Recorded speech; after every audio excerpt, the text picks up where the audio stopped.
Hey gang, Captain Jim Ross here with Captain Jeff Kraynik, the Coastal Sportsman, and we had a fantastic show this morning. Hopefully you guys and gals will appreciate what we've got talking about. You know, we talked about some cobia today. We talked about some tail and redfish in the Mosquito Lagoon with Captain Mike Mann. The CCA STAR Tournament is going to be kids only this year, but there's another event that adults can get involved with. It's lots of spots from CCA. And then, of course, a whole bunch of other things that we talked about, big trout. That Cobia run's going on right now. Hopefully you enjoy today's show.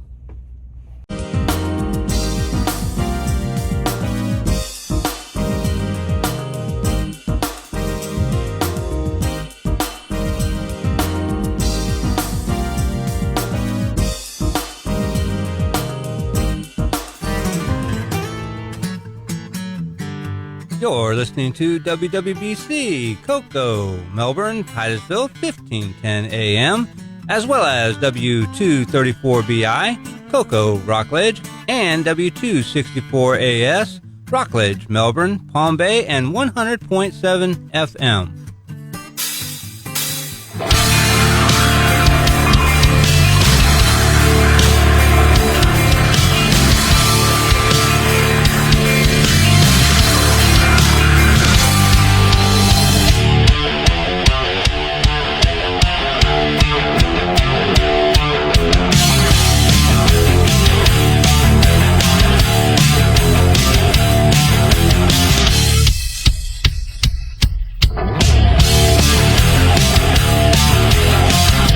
Well, good morning, East Central Florida, and welcome to another edition of Catch a Memory Outdoors right here on WWBC 1510 AM.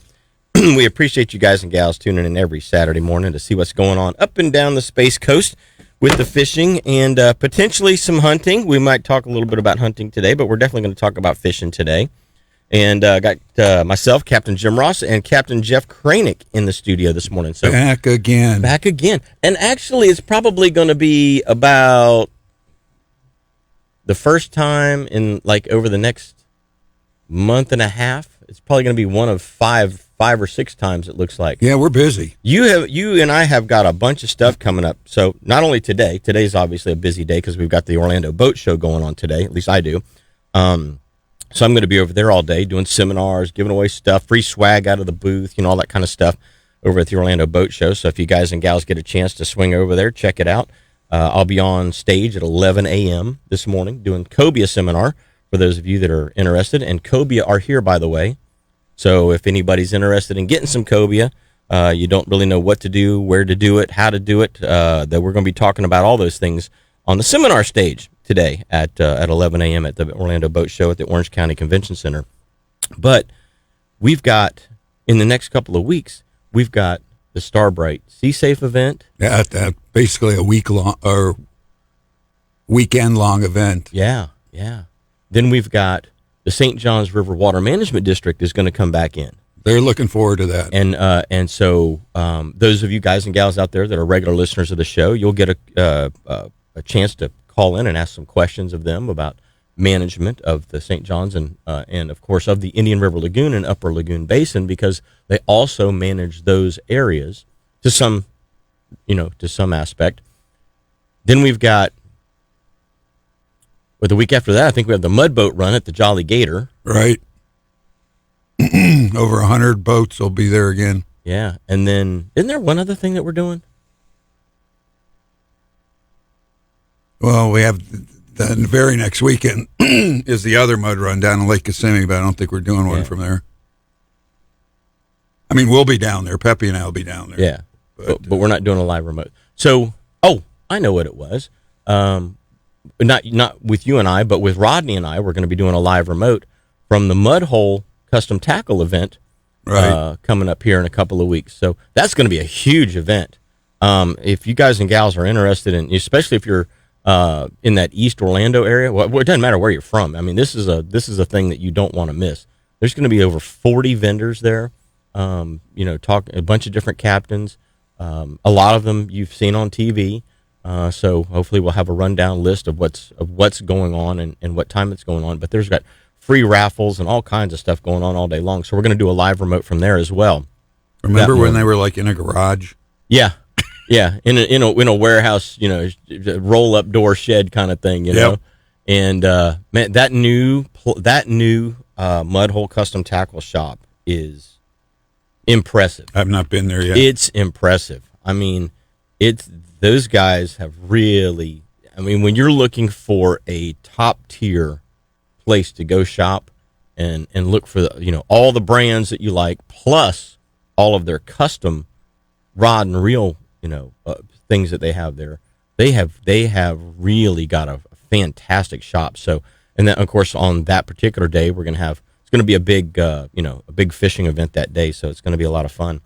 And you'll be able to talk directly with factory reps, directly with with a lot of your guys and gals that are. I think Chico's going to be there too, right? I haven't heard a list yet. I've heard rumorings of Chico might be there. Chico Fernandez might be there. I've heard rumorings C.A. Richardson might be there. A few. There might be a couple of the BASS and MLF guys there.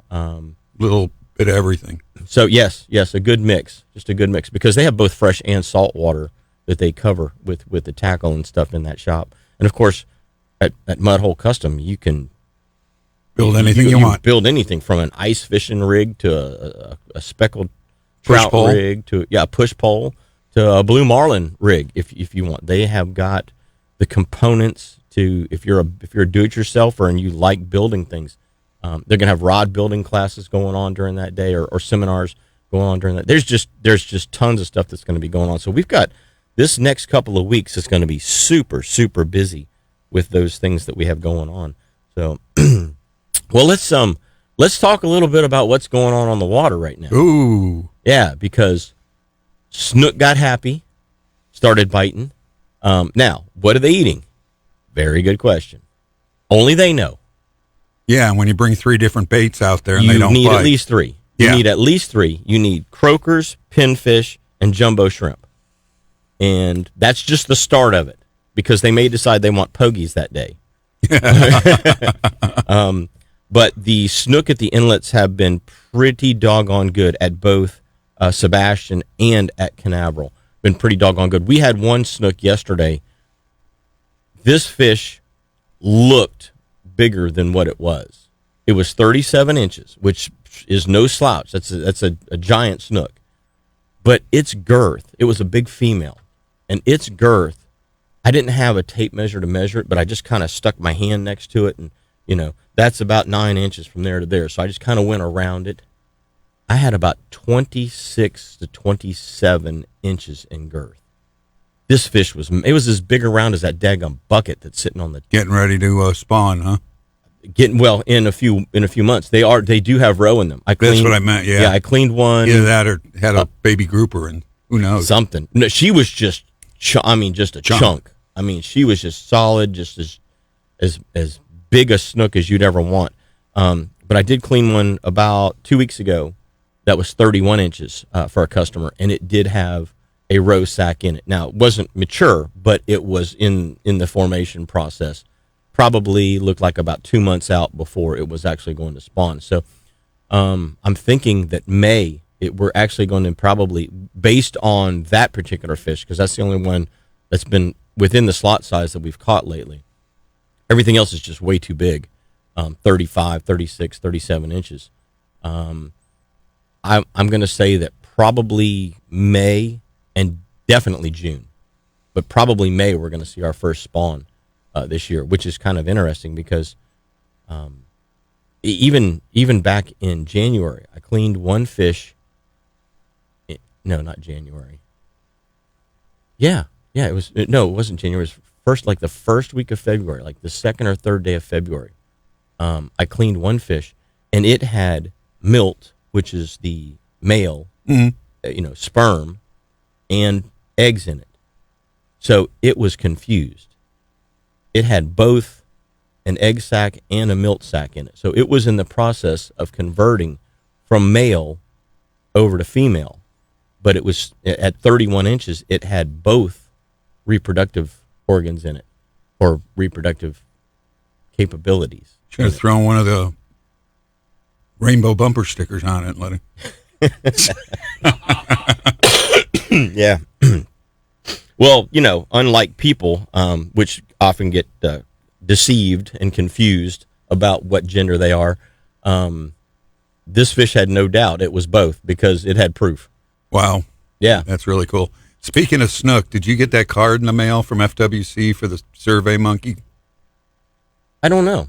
Okay. I haven't looked at my mail in a couple. My wife just piles the mail up. Yeah, it came in a postcard. I think Thursday I got it. And there's a survey monkey about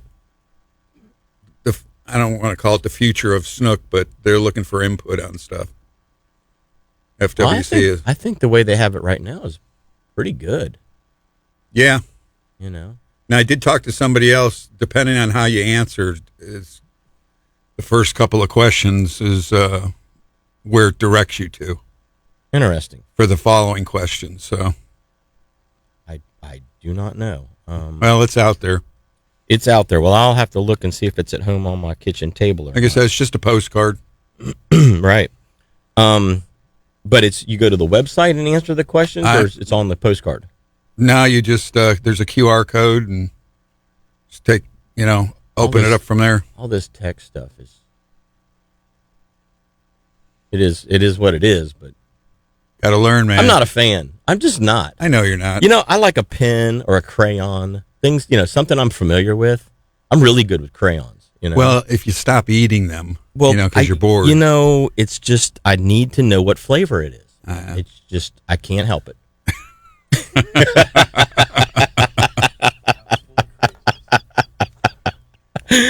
Oh, well, so anyway, snook are really, really turning on right now. And so for those of you guys and gals that are fishing in the lagoon system, here's a couple of things that I would recommend.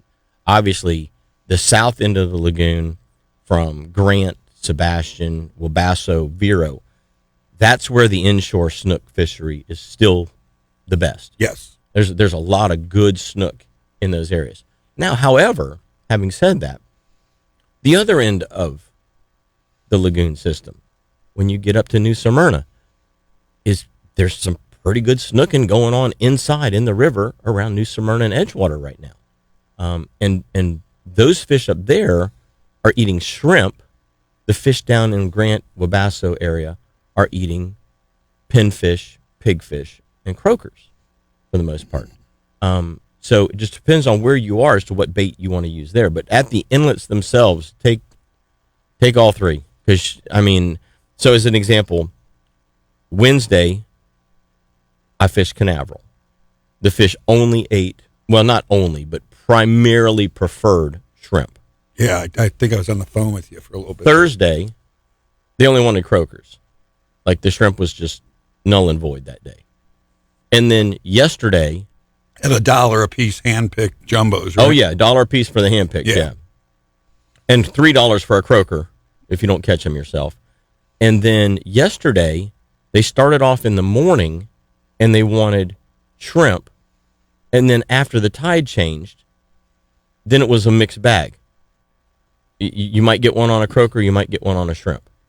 So it's just kind of interesting that, like I said, you don't know. You don't, whatever you put on the hook, you don't know if they're going to say, "Oh, that looks good," or they say, "No, that doesn't look good." And there's a bunch of not just snook on the jetties and the inlet, a lot of sheephead right now. Yeah. Guys I spoke with definitely had a mixed bag. So it's turning into a pretty good spring. Well, the one thing that I can say about it is that if you're finding it difficult to catch fish, choose a different species. Right now, redfish is not it, unless you're in the Mosquito Lagoon. But if you're trying to target redfish in the Indian and Banana Rivers, it's not the best time, not the best numbers of fish right to catch. Not that you can't catch one or two, but I'm just saying they're tough. Now Thursday, the trout fishing was really good. It was blowing pretty good on Thursday, and the water was so low in Mosquito Lagoon, I couldn't really get to where I wanted to in my bay boat. But it was blowing so hard, I didn't want to bring the flats boat. You know what I mean? Mm-hmm. So I fished the canal and the deeper sections around the canal and the clinkers and that sort of thing. The trout bite was really good. It's been good and down good solid, 15, 16, 17-inch fish, consistently good. And I was very, very surprised that we caught as many as we did. I slipped out for a couple hours because my main boat's down. The bay boat's in the shop right now. And so I slipped out in the skiff and went south. And you're absolutely right about the trout bite. Down south is good too, huh? And they'll bite anything. Are now. Are you fishing south of Melbourne, south of Grant, south of Wabasso? South of the inlet. South of the inlet. Yeah. Yeah. I like it back up in there. Just to you can get away from the wind when you get south of the Wabasso Causeway. Yeah. Yeah. If you're willing to, Where do you launch when you're fishing south of Wabasso? Right there at Wabasso. Right on the causeway? Mm-hmm. That boat ramp? Yeah. I typically launch farther north and just kind of run around. I don't typically drive all the way down there. If it wasn't for the wind, I would have launched at Grant. Yeah. So I hate passing up my traditional spots, but it was windy. You got to do something. When it's windy, you got to do something. Well, guys and gals, when we come back, we got a whole lot more catching memories, so don't go away. Captain Jeff Kraynik and myself are going to be right back after these messages.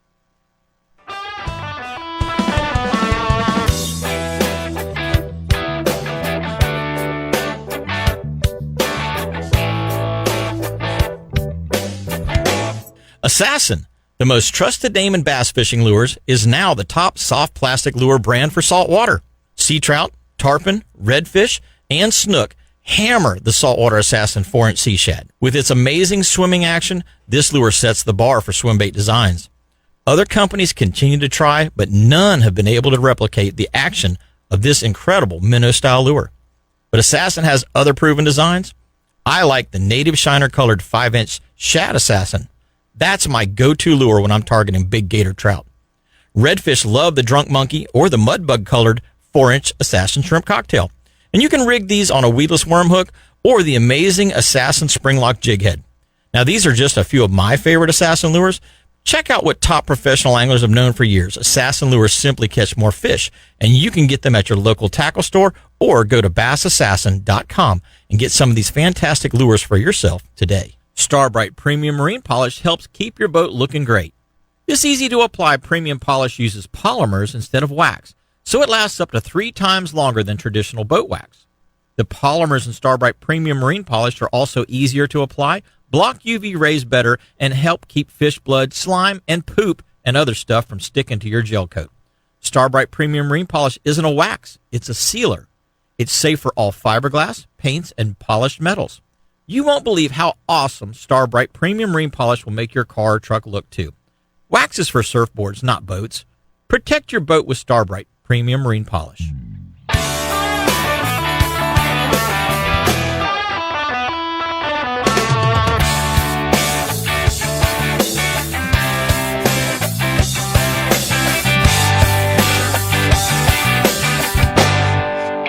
Yes, Shay Hobby, you are correct. I do have. It's actually not a cold. It's the allergies.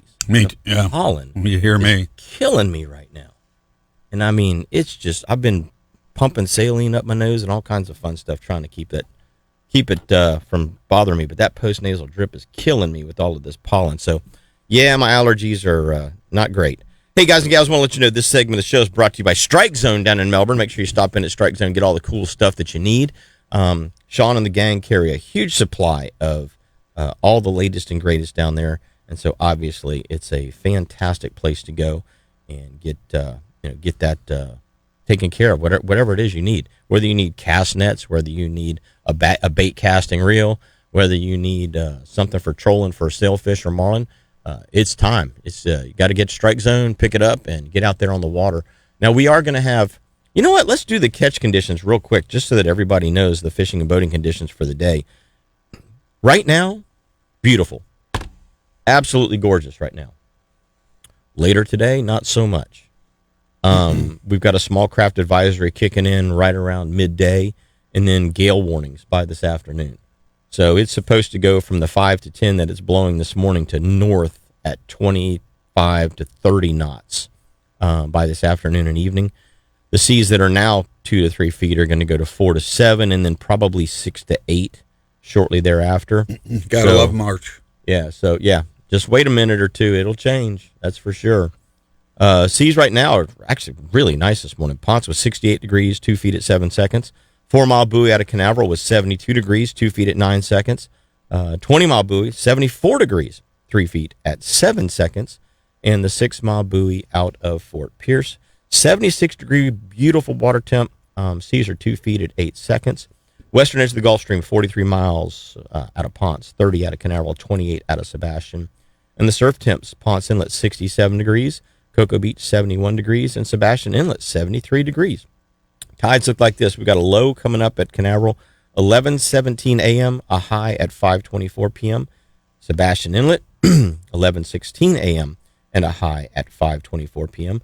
And then the best times to get out there to hunt and fish, presented by All About Archery down in Melbourne. If you guys and gals haven't been to All About Archery, you need to stop in, check it out, see what Tino and the gang are doing down there. But you've got a major this morning here in just a little bit coming up at 8:06 a.m., and then that ends about 10:06 a.m., and then the minor goes from about 2:37 p.m. to about 4:37 p.m. So got a decent major this morning, so that's pretty cool. Gotta like that. You know, Jeff, that looking at these temperatures, 68 degrees at the 13 Mile Buoy, a little northeast of Ponce Inlet. You know what that means, right? Cobia. Exactly. The guys out of Ponce Inlet were catching plenty of cobia yesterday, both on free swimmers and on rays. Out of Canaveral, they're still catching some as well. Talked with quite a few guys that spent some time doing that yesterday and did pretty good on it. However, we did not. We spent some time catching snook. We spent some time catching triple tail, both of which were good solid bites. And then we went and looked for about an hour, maybe an hour and a half, around there's a bunch of floating weeds out just beyond the end of the ship's channel.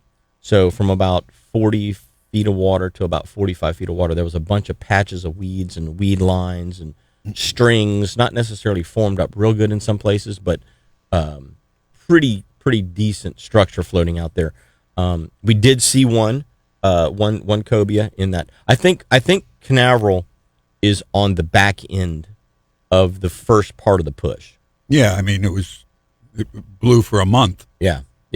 Now, this wind that we have coming out of the north, is that going to push at 20 to 25 to 30 knots? Is that going to push them, stifle them? Will they just run offshore a little bit and hunker down?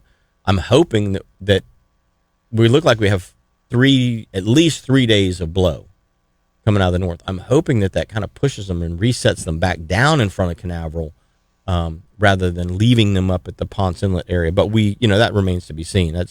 You never know until the wind stops blowing and you can go again as to where they show up. But yesterday, calm conditions, sunny conditions, those fish all popped up in the middle of the morning to midday, and the cobia bite was really, really good yesterday out of Ponce Inlet. That's what, new guys, well, even some old timers. When you're cobia fishing, you don't need to be out there at the crack of dawn. No, you don't. I like that sun at a certain angle. You can get out there 9, 10 o'clock. Yeah, some of the fish are going to be beat down already, but a lot of times they don't even come up until 11 or noon. Right. Because a lot of times, especially in the morning, they're staying down feeding on crabs, because they eat a lot of crabs in the springtime. So they're staying down, feeding on crabs, feeding on shrimp, and then in the middle of the day, they come up and then they sun. And the sun, because the water temperature is right at that 68 to 70, 72 degree range, their metabolism isn't really going full speed. So they come up, and that's why you see them free swimming in many cases, just slowly free swimming on top. They're sunning themselves, and that gets their metabolism going faster because they're cold-blooded creatures, and then that allows them to digest that food that they've eaten all morning a little better. So sometimes guys are like, we just couldn't get him to bite. He just kind of ignored it. Well, there's a reason. They're full, and now they're digesting.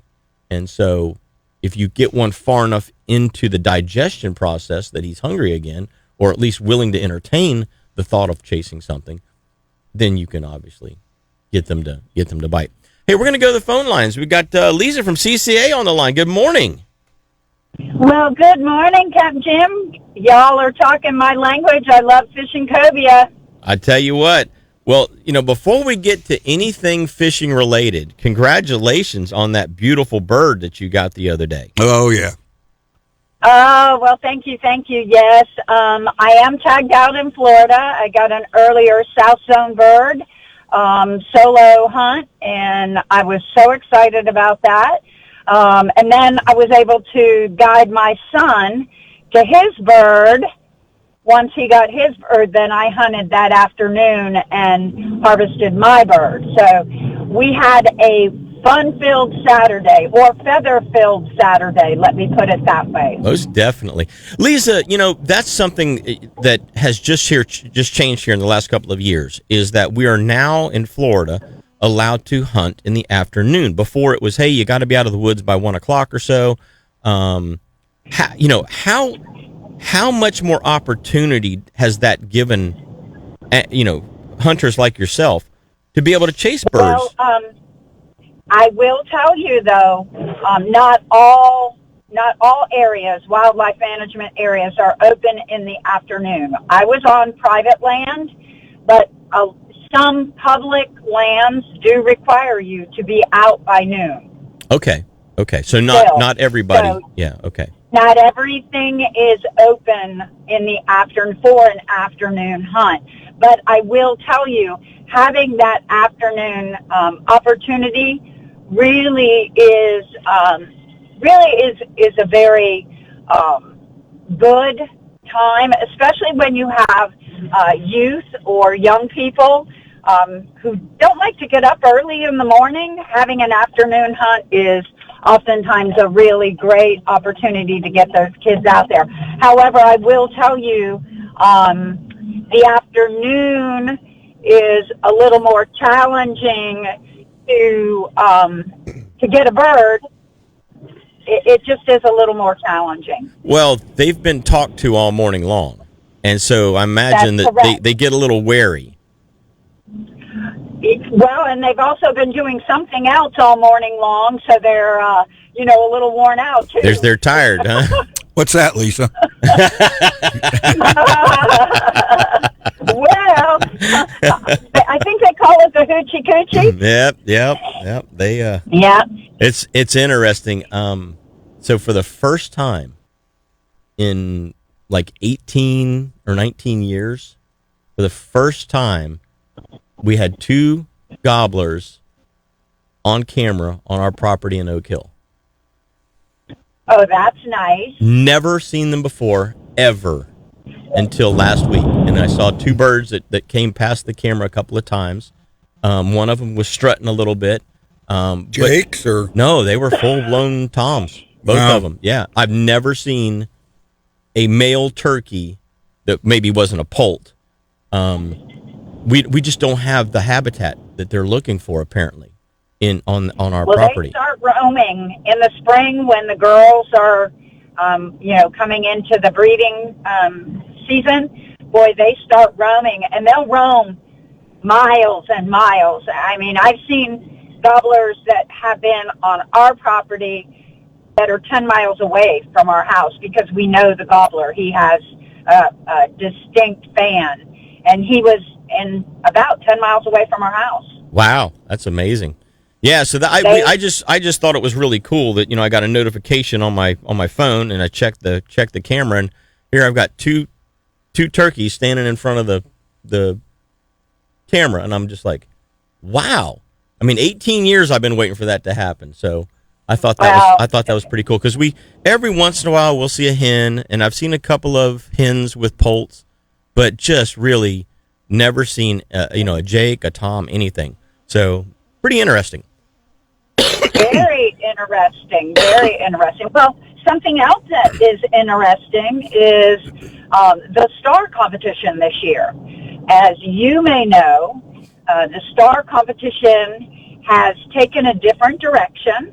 CCA Florida decided that in order for us to really grow the competition, we have decided to grow the next generation of recreational anglers, which are our youth, and they have changed the STAR competition to be exclusively a youth competition ages 6 to 17.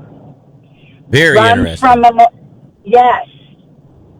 Runs Memorial Day to Labor Day, Jim, with $150,000 in prizes available to our youth, which include $100,000 in college scholarships for catching any saltwater fish, any size, and submitting it in the competition. Our Teen Challenge, which is for kids ages 13 to 17, they have a shot at winning a brand new boat. All they have to do is go out and catch any fish, and they can win a brand new Carolina skiff or a brand new custom Ginu, an Any LT25. Any fish. Any fish, any saltwater fish. Any saltwater fish, so they can catch a ladyfish, a jack, a pinfish, a catfish, a redfish, a trout, a snook, a sheep's head, black drum, offshore, cobia, triggerfish, any saltwater species of any size. Take a picture of it and submit it. That's awesome. That is awesome. Be hilarious if some kid won with a pufferfish. I'm very excited about that. But for the adults, just remember, there is something that we are also supporting, which is called Lots of Spots. So if you go to the iAngler, app, you can pull up the tournament Lots of Spots, and if you catch a redfish with lots of spots, you can enter that tournament and enter your redfish and win prizes valued at nearly $25,000. So there's lots of winning going on this summer, all Memorial Day to Labor Day. Gotcha. Lisa, can you hold through the break? Because this change in the format we want to try and expand upon just a little bit. Sure. Yes, okay. You can do that. Absolutely. Hey, gang, we got Lisa from CCA on the line. We're going to be talking a little bit more about the STAR Tournament and the Lots of Spots Tournament right after this break, so don't go away.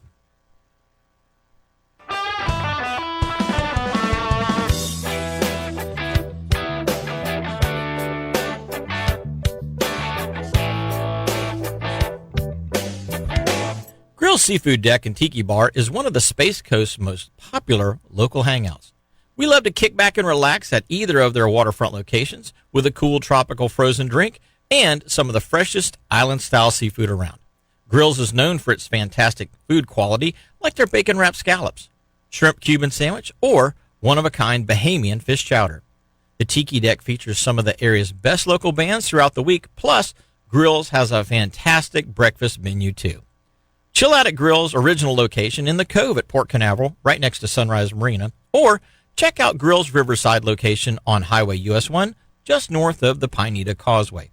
Go to www.grillsseafood.com for more information, and remember, it all happens at Grill's. Nobody likes to pay for insurance, but you have to have it. So do what I did. Go to Petrucci Insurance. They're your local independent insurance agent, and they're here to make sure you get the right policy to fit your insurance needs at the best price available. I gave Petrucci Insurance a call. They reviewed my current policy and saved me $700 on my home insurance alone. Plus, Petrucci found me better coverage than the policy I had with my other company that I'd been with for years. Don't waste money another day. Call Petrucci Insurance at 321-632-1200. That's 321-632-1200. And stop wasting money on your home, car, boat, and life insurance today. Trailer problems can be a real day breaker. When you need to go to the area's best trailer supply and repair shop, try Ferguson's. Family owned and operated since 1954 and located on Highway 192 in West Melbourne, Ferguson's has a huge supply of trailer tires, wheels, axles, lights, jacks, and other trailer parts in stock. If you're not a do-it-yourselfer, stop by and pick up the parts you need. If not, let their expert staff do the repairs for you. Ferguson's also installs electric brake controllers, trailer hitches, and goosenecks. They have a full line of automotive and marine interstate batteries, so if you need a trailer maintenance, repair part, or a new Continental boat trailer, go to the best trailer shop on the Space Coast, Ferguson's. Check them out at fergusonstrailersupply.com or call their shop at 321-723-5425.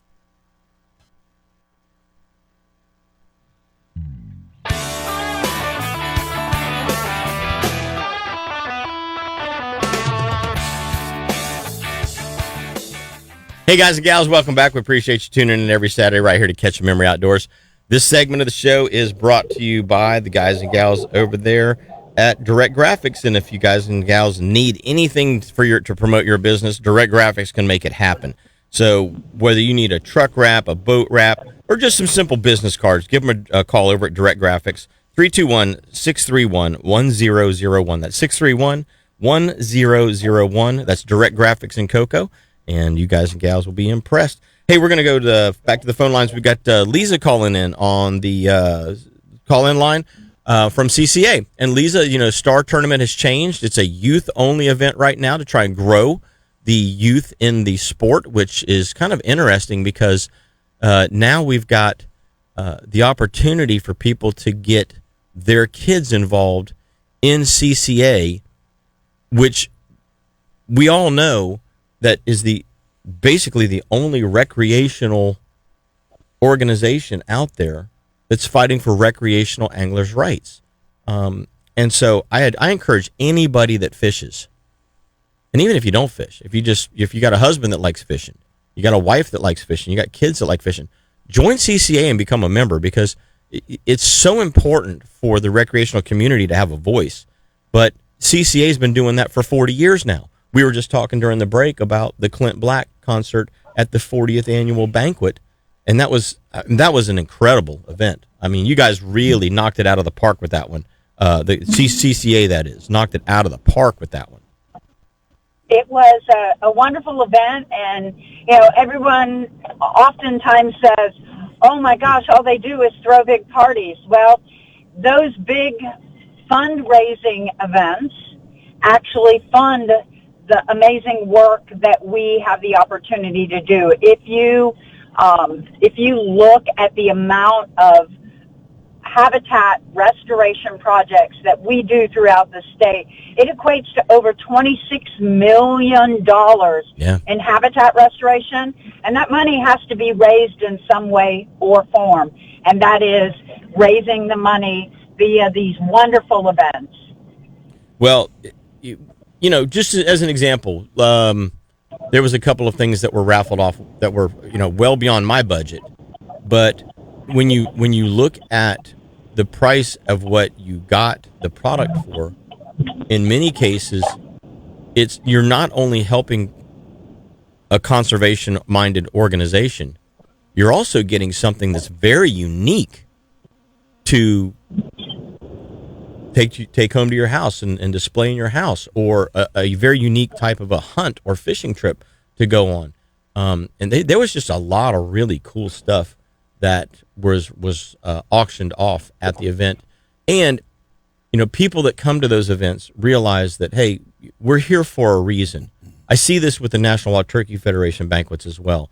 And people are there saying, okay, I'm here to support this organization because they're supporting me. And when you give back, they can give back. And so, obviously, the more people that you can have in CCA, the more youth you can have coming up into the CCA organization, the better off our representation is throughout the state of Florida. Let's not forget the alcohol involved with the event. Hey, Lisa, I have a question. This is kind of pertains to CCA membership. Is there a way that you could that CCA could partner with the FWC and say, when somebody is signing up to get a fishing license, that they could also sign up at the same time to be a CCA member? That would be a wonderful, wonderful opportunity. However, I doubt that FWC would do that type of partnership, because there are so many other organizations that would like a similar opportunity. And I just don't know if it's a great thought. We had asked if we could even just get the information on who has licenses so that we could reach out to them. Right. So it's a great thought, but I don't know that would be something that would be of a working program. Gotcha. Well, it has to be fair for everybody. And so if you're just saying, okay, CCA is the only one that gets this opportunity, then obviously that's not a fair shake for some of the other organizations out there. So I do think the DNR for other states have what their conservation organizations are on their page, and you can go there. Would you like to be a member of this? And that might be a thought for, I don't know if FWC does that, but it might be a thought for us to talk to them about that. So thank you, Jim. Yeah, definitely. And you guys know where I am today, right? I'm in Daytona Beach at the fishing expo at the Daytona Beach auditorium. It's a big fishing expo. If you guys are not going to get on the water with this heavy winds, which I haven't experienced them yet, but I guess they're coming, I would suggest come down and see me, get registered at the expo, and I have some free giveaways. Well, that's awesome. Yeah, that's Yes. going on.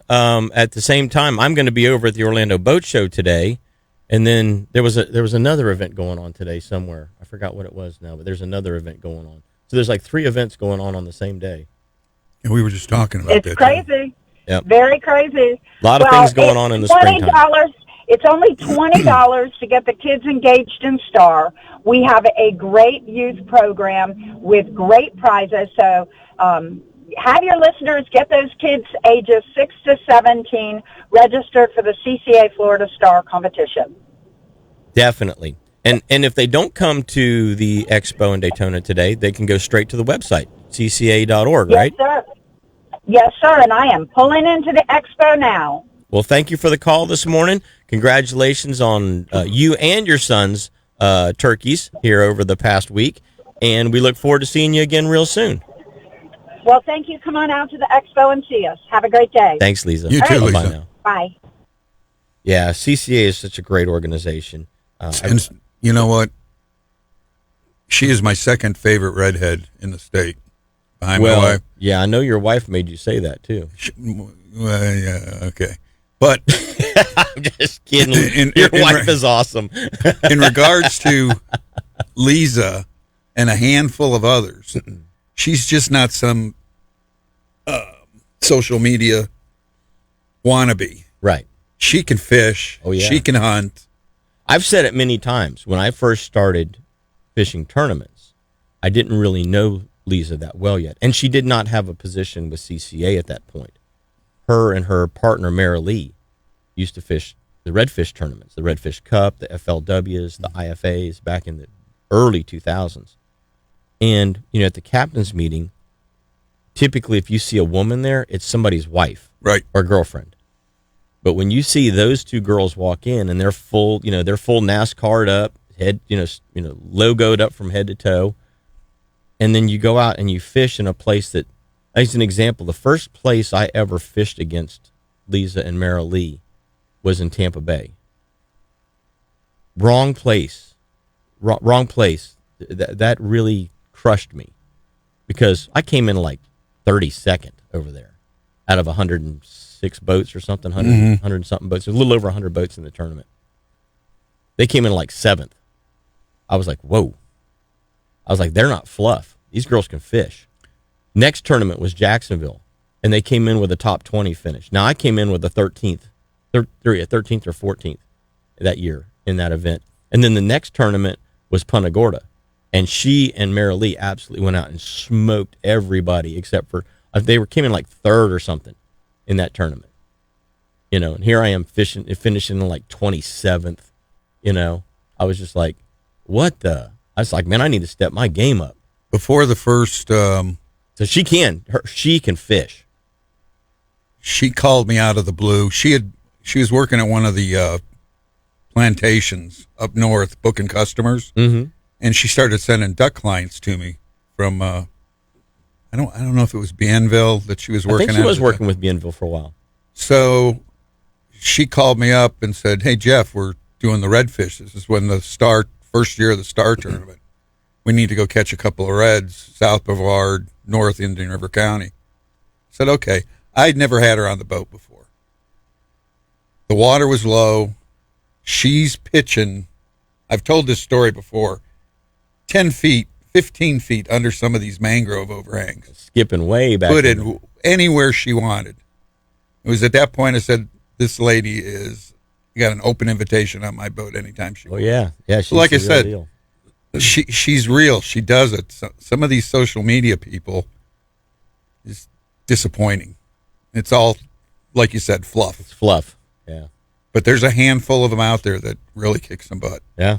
Well, and that's just dedication to the sport, time on the water. Yeah. Just like you and myself. When you get good at something, it's because you've done it. You didn't just think about doing it. You didn't say, "Oh, I've done that." No, you've done it. You've been there and done that. Well, guys and gals, we're going to take our top of the hour break when we come, or not top of the hour break, last break of the first hour. When we come back, already. We're going to have a whole lot more, so don't go away. We're going to talk some more Cobia and a couple other things here in just a minute. So we're going to be right back.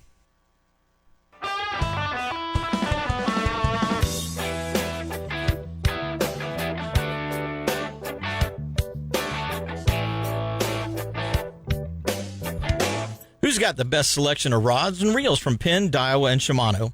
Lures from No Live Bait Needed, Rapala, Mirror Lure, and Saltwater Assassin, and one of the largest selections of coolers and boating supplies in the entire state. Well, Ace Hardware in Titusville, that's who. Ace in Titusville is your one-stop shop for all of the fishing and boating supplies you'll need. Ace is just minutes away from the Titusville boat ramps, and their parking lot allows you to get in and out even when you're trailering your boat. Check out the largest selection of fishing and boating gear in the northern Space Coast area at Ace Hardware in Titusville on US 1. Every week on this show, you hear light tackle fishing expert Captain Jim Ross teach you the latest tips and tricks to help y'all catch more fish. Now it's your chance to get that one-on-one attention to seriously improve your fishing skills. Call Captain Jim for an instructional fishing charter. Jim will help you become that angler you've always wanted to be. Learn how to read the water, spot cruising fish, tie knots, and cast like a pro. Give him a call at 321-636-3728 or check out his website, finelinefishingcharters.com, to book your instructional fishing trip with Captain Jim Ross today.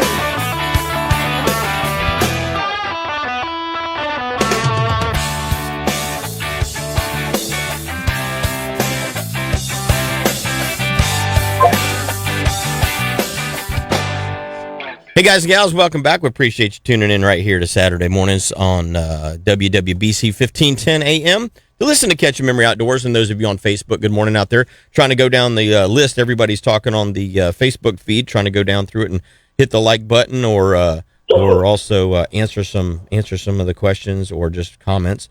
And so hopefully you guys and gals, if you get a chance to see it on the Facebook, we appreciate that very, very much. But you know what? We got to talk to you about the Engel Coolers segment of the show, because that's what this segment is. If you haven't checked them out, get their tumblers or their water bottles. They're reusable, and obviously it saves you from using a lot of plastic. And anytime you can keep from using plastic, that's always a good thing for the environment. So stop in and check out all the Engel stuff at engelcoolers.com or your local retailer. We're going to go right back to the phone lines. Rodney Sayers on the line this morning. Good morning, buddy. Good morning, Jim. How's it going, man? Doing good. Are you on the way to the West Coast? Yes, I'm heading over to Clearwater to Tailwater Outfitters. We have an event going on over here. It's their Tarpon Fest. So, as you know, it's getting ready for the season for tarpon over on the West Coast. So they have this celebration every year, and I'm going to actually be joined by Jeff Page today. So we're going to be representing Daiwa over here and talking a little bit of rods and reels and just hanging out and having a good time. So Tarpon Fest, that's intriguing. Tarpon Fest. That's one of my favorite species. So what goes on at Tarpon Fest? So basically we're going to have a bunch of different vendors in regards to, like myself, brand representatives. They're not going to be doing any seminars, but they'll have some guides as well from the local area that just basically talking, fishing, hanging out. They'll have a couple of sales going on. Going to be doing a little raffle. I got some giveaway stuff that we're going to do in a raffle. But it's basically a customer celebration just to get ready for the season for them. And where's this going to be at, Rodney? It's in Clearwater, Florida at Tailwater Outfitters. Tailwater Outfitters. Absolutely okay. Beautiful store. Yep, beautiful store over here. They've got a beautiful fly shop, lots of apparel, and then all your standard fishing products as well. So it's pretty neat place, man. Very, very cool place. Interesting. So, Rodney, as an example, guys are coming over. Let's say they stop in to Tarpon Fest today, and that's the other event that I was thinking of. and in conjunction with the fishing show, the fishing expo that's going on in Daytona, and the Orlando Boat Show, which also has fishing as well this weekend. There's 3 different things going on the same weekend. As an example, a guy wants to walk up to the Daiwa booth and ask you, okay, I fish for tarpon that are primarily in the 70 to 140 pound class. What is your gear answer for that guy when he says that this is what I need I need gear to target this size tarpon? Well, I'll tell you what, the first thing is, it's that whole good, better, best scenario.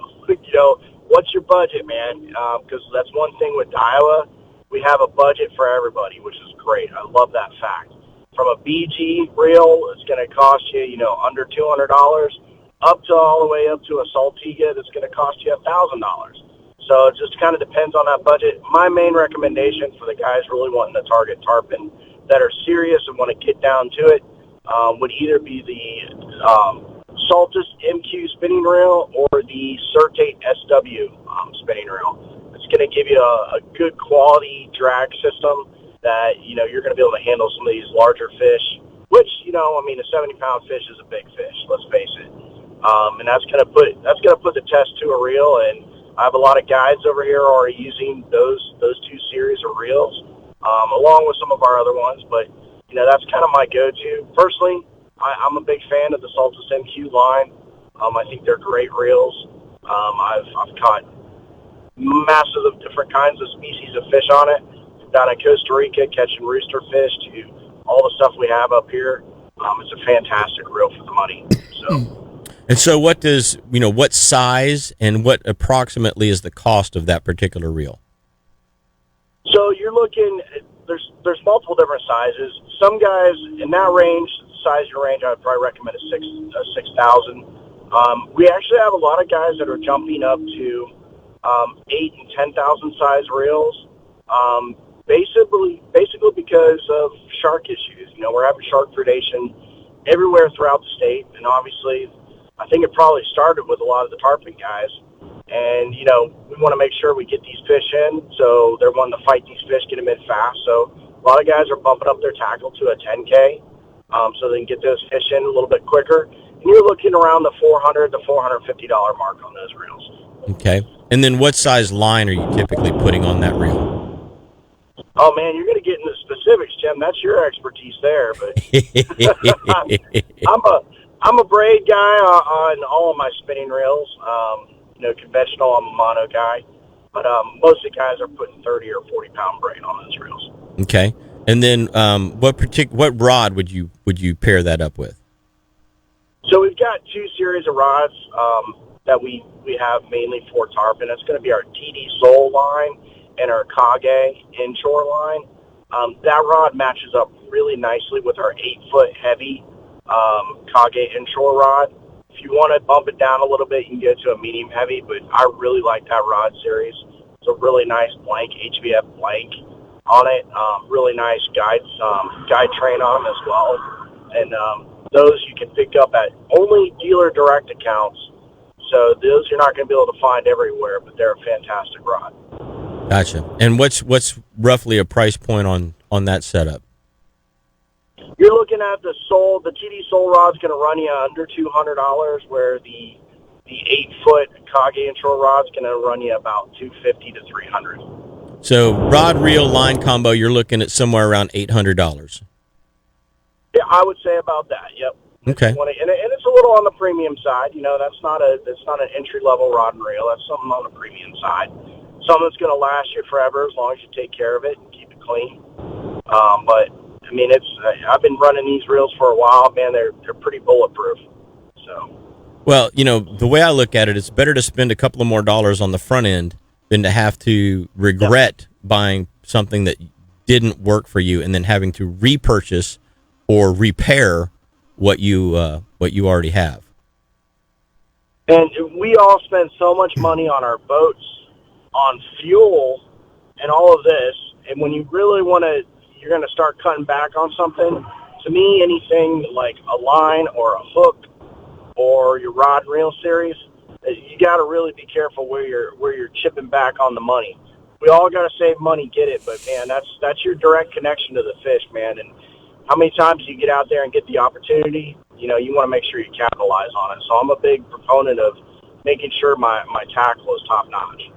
Yeah, one of the things that customers say when they step on your boat is either you had decent tackle or you didn't, and that's a big telltale sign as to how you operate your business. So I'm like you, Rodney. I've got and when you've got 2, 3, 4 matching outfits at $600, $700, $800 a pop, people respect the fact that you're doing everything that you can to try and put them on fish and be able to land that fish because you've got the gear to do it. And like you say, going back to cutting, there's things you can kind of skimp on, and there's things you can't. I would say that if you're gonna start looking at budget cutting, start with the cooler first, or not the cooler itself, what goes in the cooler. Content. Yeah, contents of the cooler. Do you really need a 12-pack of, beer? Do you really need that box of Publix chicken? Do you really need, that all those pub subs? Because they're all $5, $6, $7 a piece. Whenever it's $10 a piece in some cases when you look at the cost of a sandwich or a chicken box. Cut back on the food before you cut back on your rod and reel. I spend a lot of my chartering time over the years in the marsh, whether gator hunting or duck hunting. And guys used to ask, your duck boat is so clean and organized. A lot of guys don't even wash them out till the end of the season. When you have paying customers, they expect a certain level. Oh, definitely. And being on the patrol boat all those years, a clean boat is a safe boat. Yeah. Taking a water bottle and throwing it down on the floor just to have it crushed, throw it back in the cooler if you don't have a garbage can on the boat. Yep. But gear is really important. Gear matters. Well, Bud, have a safe drive over to Tarpon Fest today. And once again, that was at, Tailwaters? Tailwater Outfitters in Clearwater. Tailwater Outfitters in Clearwater. All right, buddy. Well, thank you for the call this morning. Sounds good, guys. You guys have a good one. We'll talk soon. All right, take care, brother. Fun stuff. Like I said, lots of stuff going on today. This area, other than the unregulated growth and people and traffic, 10, 15 years ago, you used to be able to schedule something a year out, and then, like Sean's tournament. Yeah. Sean, okay, you're going to have yours here. Well, I'll have mine on the. You can't do that anymore. There's always now. There's multiple things going on every weekend. Every weekend, something's going and like on. you said, you can't be at them all. Nope. But you got options. Yep. Well, this weekend's going to be a great weekend to do at least 2 of the 3, because you can do one today and one tomorrow. Like as an example, if you're here on the East Coast, you can do the Orlando Boat Show. Watch the seminars that we've got going on over there. I'm on at 11 a.m. every day, Saturday and Sunday, today and tomorrow. And then the next day go to like the Fishing Expo in Daytona. Or if you're in the middle part of the state and you go to the Orlando Boat Show, then you can go to the west side of the state. Or if you're over in the Tampa Clearwater area, like some of our listeners are, then you can go to that event over there, because there's always something to do. I texted Peppy about the crappie fishing bite and said, just woke up. Too much apple juice last night. LOL. So I don't think we're going to get that crappie report from the marsh. Not going to have a live report from the marsh. Too much corn squeezins. Yep. Or cane sugar squeezins, or whatever it is that he got into last night. Yeah. Hey, you know what? We were talking about this gale warning. So you guys and gals that are out on the water this morning, just please be careful, because that thing is going to come on like a switch, and it's going to be right around the noon time frame. So, and if you have insurance on your boat, I know, because you may lose coverage once that gale warning goes up. A lot of a fish is not worth your life. No. Just like wearing a. It's interesting you say that, because, as an example, our commercial insurance, if there's a small craft advisory and you decide to go anyway, you're on your own. You're on your own. you basically waive the right to coverage because you've overridden the National Oceanographic Atmospheric Administration's recommendations as being the authority on the weather. And so just keep that in mind. If you decide to go, it's all on your wallet. Yep. It's not on theirs anymore. So, guys and gals, we're going to take our top of the hour break. When we come back, Captain Jeff Kraynik and I got a whole nother hour of good stuff. We're going to be talking some more cobia. Obviously, what's coming up with the gator trout as well in the next couple of weeks. So don't go away. We're going to be right back after this.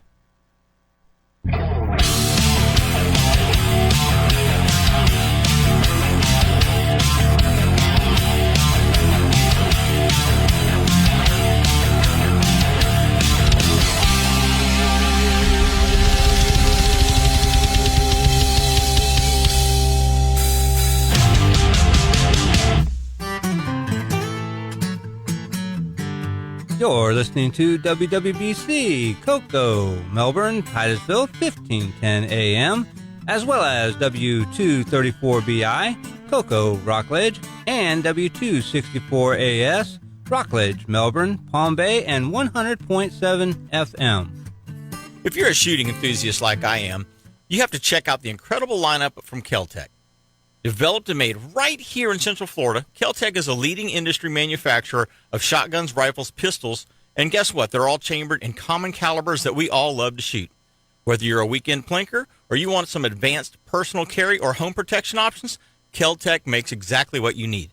Find a dealer near you or check out the entire line of Kel-Tec weapons, accessories, and apparel by going to keltecweapons.com. Your boat's upholstery looked great when it was new, but over time it gets dingy and stained.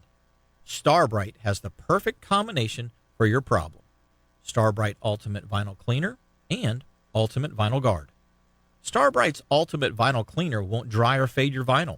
It has powerful cleaning agents that blast away fish blood, grease, road grime, and more without harmful chemicals that ruin your boat's vinyl. Starbright's Ultimate Vinyl Guard is like a sunblock for your boat's vinyl cushions. It restores moisture and shine to sun-bleached vinyl without being slippery. Plus, it blocks harmful UV rays and helps keep your vinyl cleaner longer. Starbright Ultimate Vinyl Guard is great for plastic, rubber, and leather, too. It's ideal protectant for trucks and cars as well. Use Ultimate Vinyl Guard on your car or truck dashboard, seats, and door panels. Heck, you can even use it on the sidewalls of your truck or trailer tires. Starbright Ultimate Vinyl Guard makes all your stuff look great. Batten down the hatches. We've got another great hour with Captain Jim Ross and this week's special guest starting right now.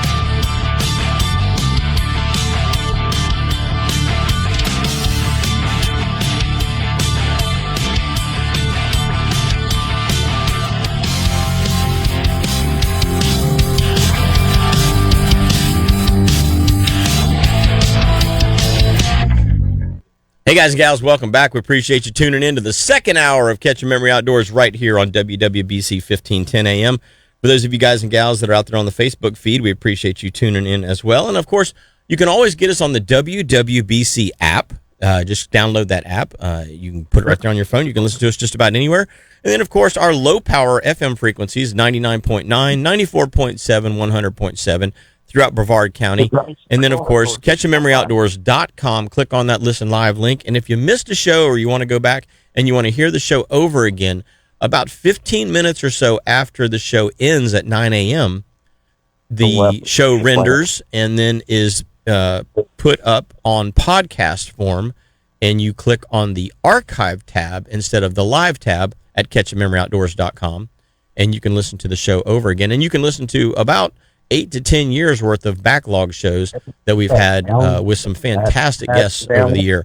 Got Captain Jeff Kraynik and myself, Jim Ross, in the studio this morning. For those of you that are just joining us, welcome to the show. Appreciate you tuning in for this second hour of Catch Your Memory Outdoors. We've been on since 7 a.m. this morning. We're going to go right to the phone lines. Captain Mike Mann's calling in from Mosquito Lagoon. So good morning, Mike. How are you doing this morning? Hey, I'm doing great, guys. How are you this morning? Doing good. Doing good. So how's Mosquito Lagoon treating you? We had a report from Shea Hobby who said yesterday he had redfish tailing everywhere, and then I had great tailing fish for me. It was about the first 30 minutes, 45 minutes of the morning. Yeah, and then they stopped tailing.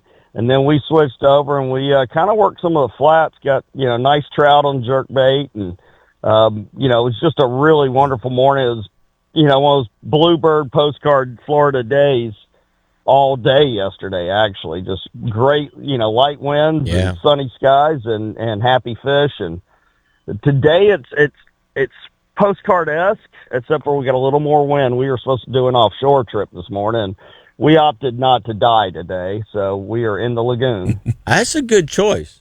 That was a good choice. Yeah. I was like, well, it's light west winds in the morning, but I looked at 11 o'clock, and I think it's supposed to switch north at 15 to 20. I'm like, yeah, let's not do that. Yeah, and then by 2 p.m. it's supposed to be 25 to 30 knots. Yeah, I think I'm my guy for tomorrow. We're watching. I think tomorrow's going to be a sleep in day. Yeah, but we will see. I don't mind the wind, to be honest with you. Depending on what we're working, throwing chunk bait, the wind's great. Absolutely, I love the wind because you can sit way far out, guys. There's tails right up ahead of us. I've been looking for a school that was tailing here, and I finally see some tails starting to pop up. They're a little out of range, but we're going to ease up to them in just a little bit once I get done with you guys. We're going to watch them tail. If you look right past where you just cast, you'll see little triangles sticking up. But, the water's really beautiful, clear. It's warmed up to about 78 degrees. I'm starting to hear some reports of some those green and silver fish being seen here and there. Not real good yet, but starting to get a few reports of them. I saw tarpon yesterday, Mike, in about 45 feet of water off Canaveral. Nice. That's kind of what I'm hoping. Did you see any of those brown clowns? I only saw one. I actually saw more tarpon yesterday than I did cobia, but we only stayed looking. We triple tail fished and snook fished most of the morning and had a good morning on them. But we did go just buzz around just a little bit, just to kind of check it out. And we came up on one. We missed him. But yes, they're not thick yet. But yes, there are tarpon starting to show up. Nice. That's cobia trips are fun, but it's just when you do a cobia trip, you've either got the right conditions and they're thick, or you do a lot of burning of the gas and get a few shots, or sometimes you get no shots. The tarpon, when they start getting in here thick, it makes me happy. Yeah. One of the things, in fact, I'm going to talk about cobia. I'm going to do a cobia seminar today at the Orlando Boat Show at 11 a.m. But one of the things that I like to do is I like to keep a bait in the water, and so I've got two distinct baits that I put out. And while I'm looking, I'm also trolling. And I've had days where we actually caught 11. I've had a day where we caught 11 cobia on the troll bait, soft plastic, that we never saw. You're physically looking, but we keep this out behind the boat, just like you would troll for any other species, and all of a sudden the rod goes off again. And so it's kind of interesting that never saw any of those fish, but yet caught 11 in one day doing that. Yeah, and cobia aren't super boat shy. They're not the smartest of the species most of the time that we target.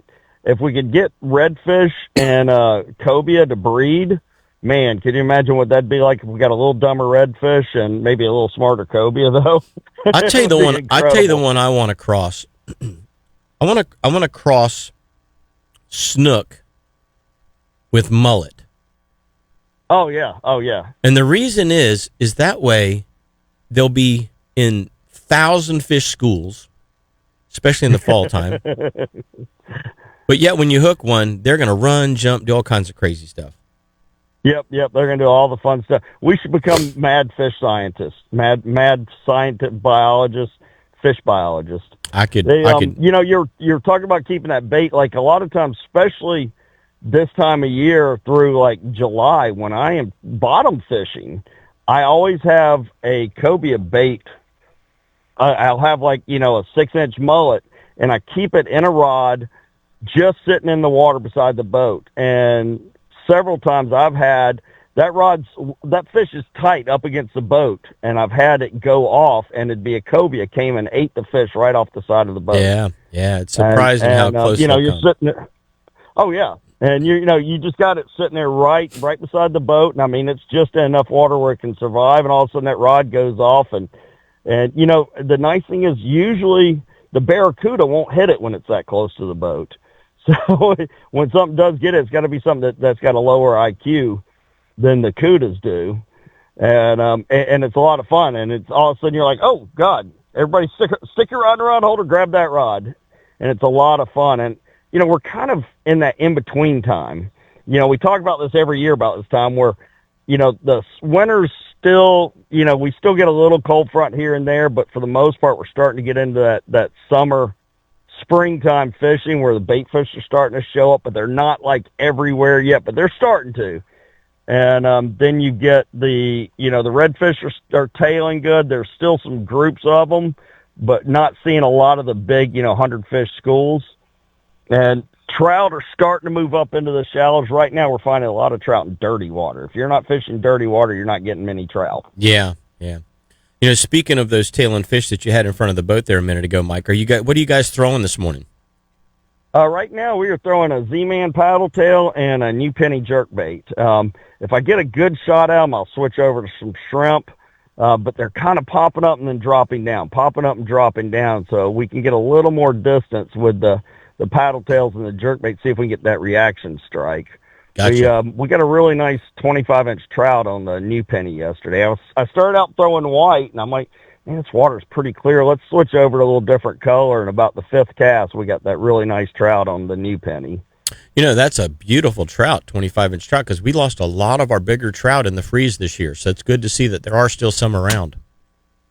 Yeah, and, we had a 18-boat group charter one of the Captain Tony Pantuso put together yesterday. And there were, I thought we were pretty much set because the Calcutta was the biggest trout. And I'm like, okay, we're pretty good. And then there was somebody came in with 25 and a half and a 26-inch. Didn't bring them in, just it was a catch photo release set up. And, which, don't keep them over 20 guys. Just let them go.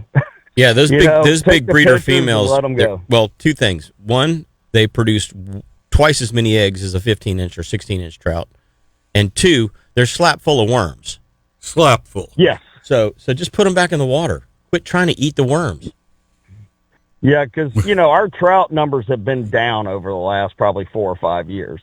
And not sure what caused that, but I'm not sure if it's more because they've been getting targeted more because, the redfish closure or what it is, but our numbers are down. It used to be nothing to come out here and work a flat and catch, or spend a day and catch 100 trout. Right. And, right. And with a lot of really good, 15 to 18 inches. And I haven't had a day like that in quite some time. Yeah, so I remember. Release them over 20. I remember there's days, charters, you don't leave fish to find fish. When you get tired of catching schools of 5-6 pounders, and then you go because you could catch 8 over here. Those days are long gone, sadly. Yeah. So Mike, other than putting the redfish and the trout back in the waters, if somebody, obviously, you go to fillet a trout, you can't keep a redfish right now because they're out of season. You go to fillet a trout, and it looks like you just opened up a spaghetti squash. I mean, it's just slap full of worms. What if a customer wants to come and eat something? What are you targeting? I mean, are the snook, the mangrove snapper? Have you got a flounder bite? What are you? For that customer that wants to take something home, put it in the pan. What are you targeting for those guys?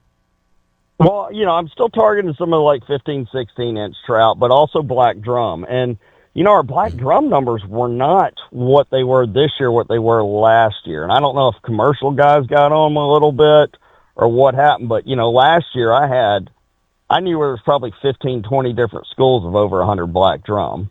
And, and I'm not somebody who's going to harvest our limit on black drum. That's just ridiculous. But if somebody wants something to eat, you get, 2 or 3 black drum in that 18 to 22-inch range, and that's good eating. They're not wormy. And to be honest with you, I think that's better eating than a redfish. I think you're right because they eat primarily shellfish, and they just have a better flavor.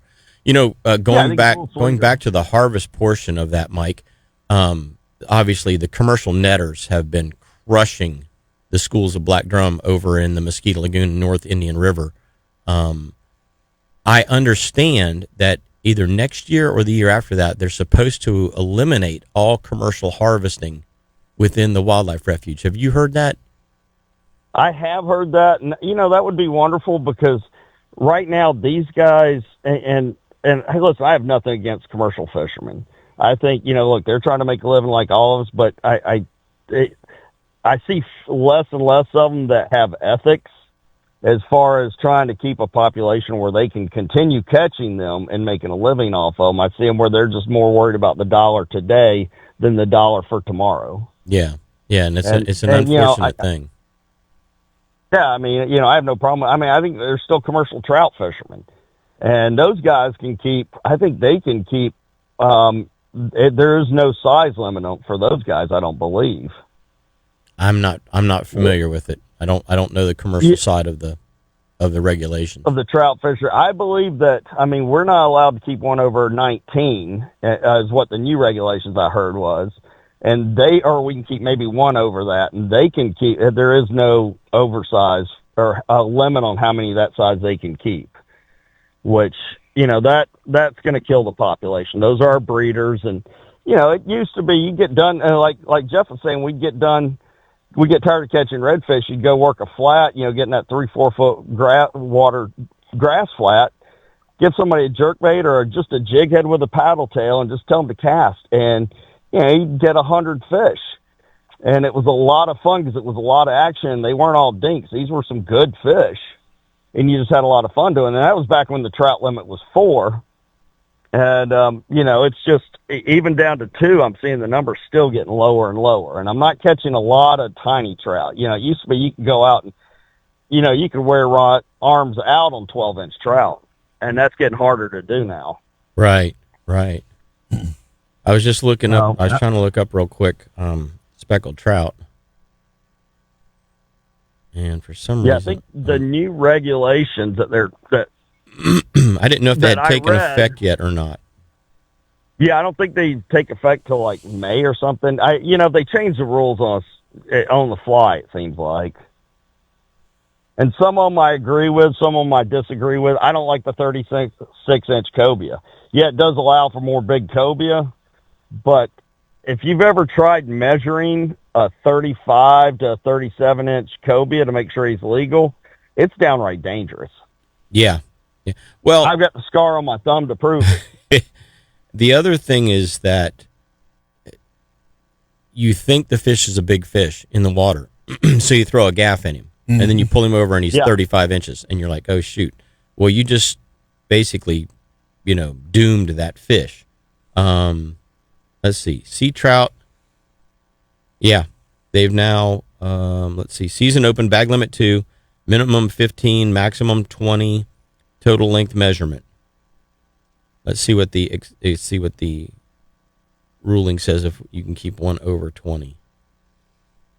I don't see it on here saying that you can keep one over 20 anymore. So I think, a minute. No, may possess one over 19 inches per vessel included in the bag limit. So that's not per person, that's per vessel. But I know that their update, well, I don't know. I believe that I read on their update that they're going to eliminate the 1 over ruling. Yeah. And then if you look at the commercial, it's completely different. Yeah, this is just recreational. Over 20. Here. But you're talking about gaffing it. I'll tell you a secret I figured out to how to measure the cobia at least a little bit more closely while it's still in the water. I measured from the curve of my gaff 36 inches and put a piece of yellow tape there.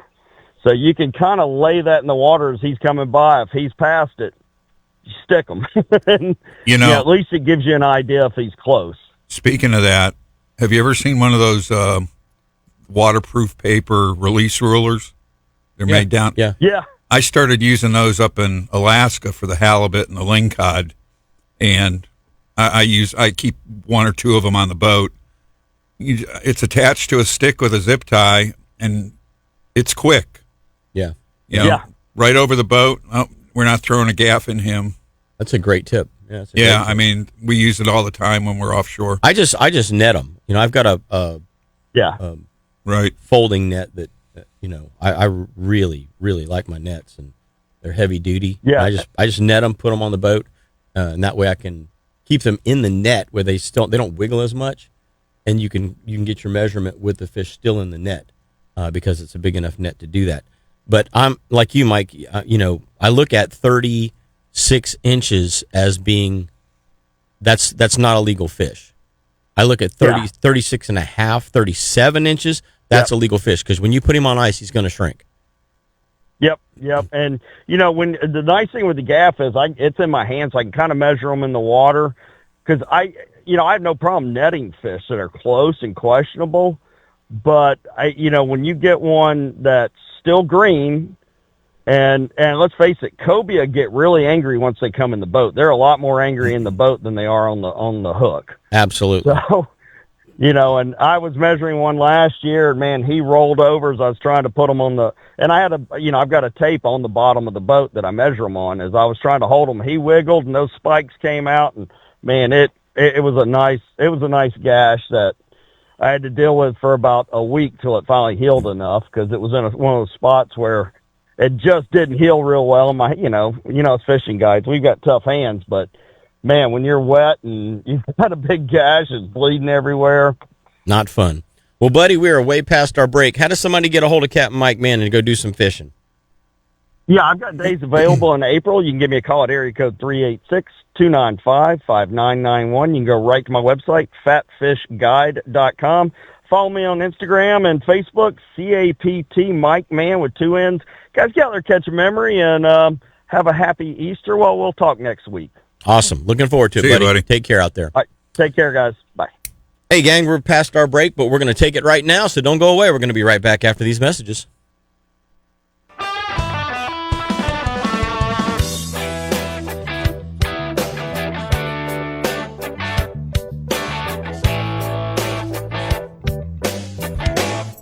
Greasy smears, fish blood, dirty footprints, and spilled food all create a mess on your boat's deck. Here's a fast and easy solution to clean them.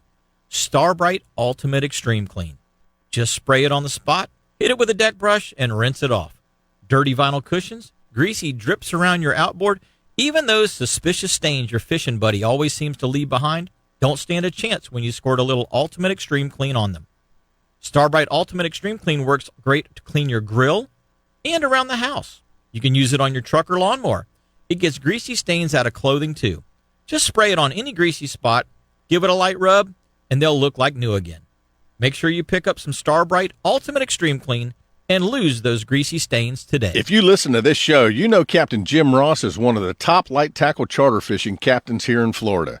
Jim's been fishing these waters on the Space Coast his whole life and has been a full-time captain for almost 30 years. In that time, Jim's clients have landed thousands of personal best catches, including giant tarpon, redfish, and snook, plus a few massive black drum. So if you're looking for an incredible adventure, book your next charter excursion with Captain Jim Ross. It's simple. Go to finelinefishingcharters.com, click the reservations tab to see Jim's available dates, book the type of trip you want, and get ready to go catch your next memory. The most trusted name in bass fishing is also the top soft plastic lure brand for saltwater species. Sea trout, tarpon, redfish, and snook can't resist a saltwater assassin 4-inch sea shad. Its amazing swimming action sets the bar for swim bait designs. Others continue to try, but no one has been able to replicate the action of this incredible minnow-style lure. But Assassin has other proven designs. The native shiner-colored 5-inch shad assassin is my go-to lure when I'm targeting big trout. Redfish love the drunk monkey or the mudbug-colored 4-inch assassin shrimp. And snook and tarpon love their new little P&V dart bait in watermelon red flake or Houdini colors. You can rig these lures on a weedless worm hook or on the amazing Assassin Spring Lock jig head. So these are just a few of my favorite Assassin lures that help me and my customers stay happy. Check out what top professional anglers have known for years. Assassin lures simply catch more fish. Stop in your local tackle store or go to bassassassin.com to check out this incredible lure for yourself.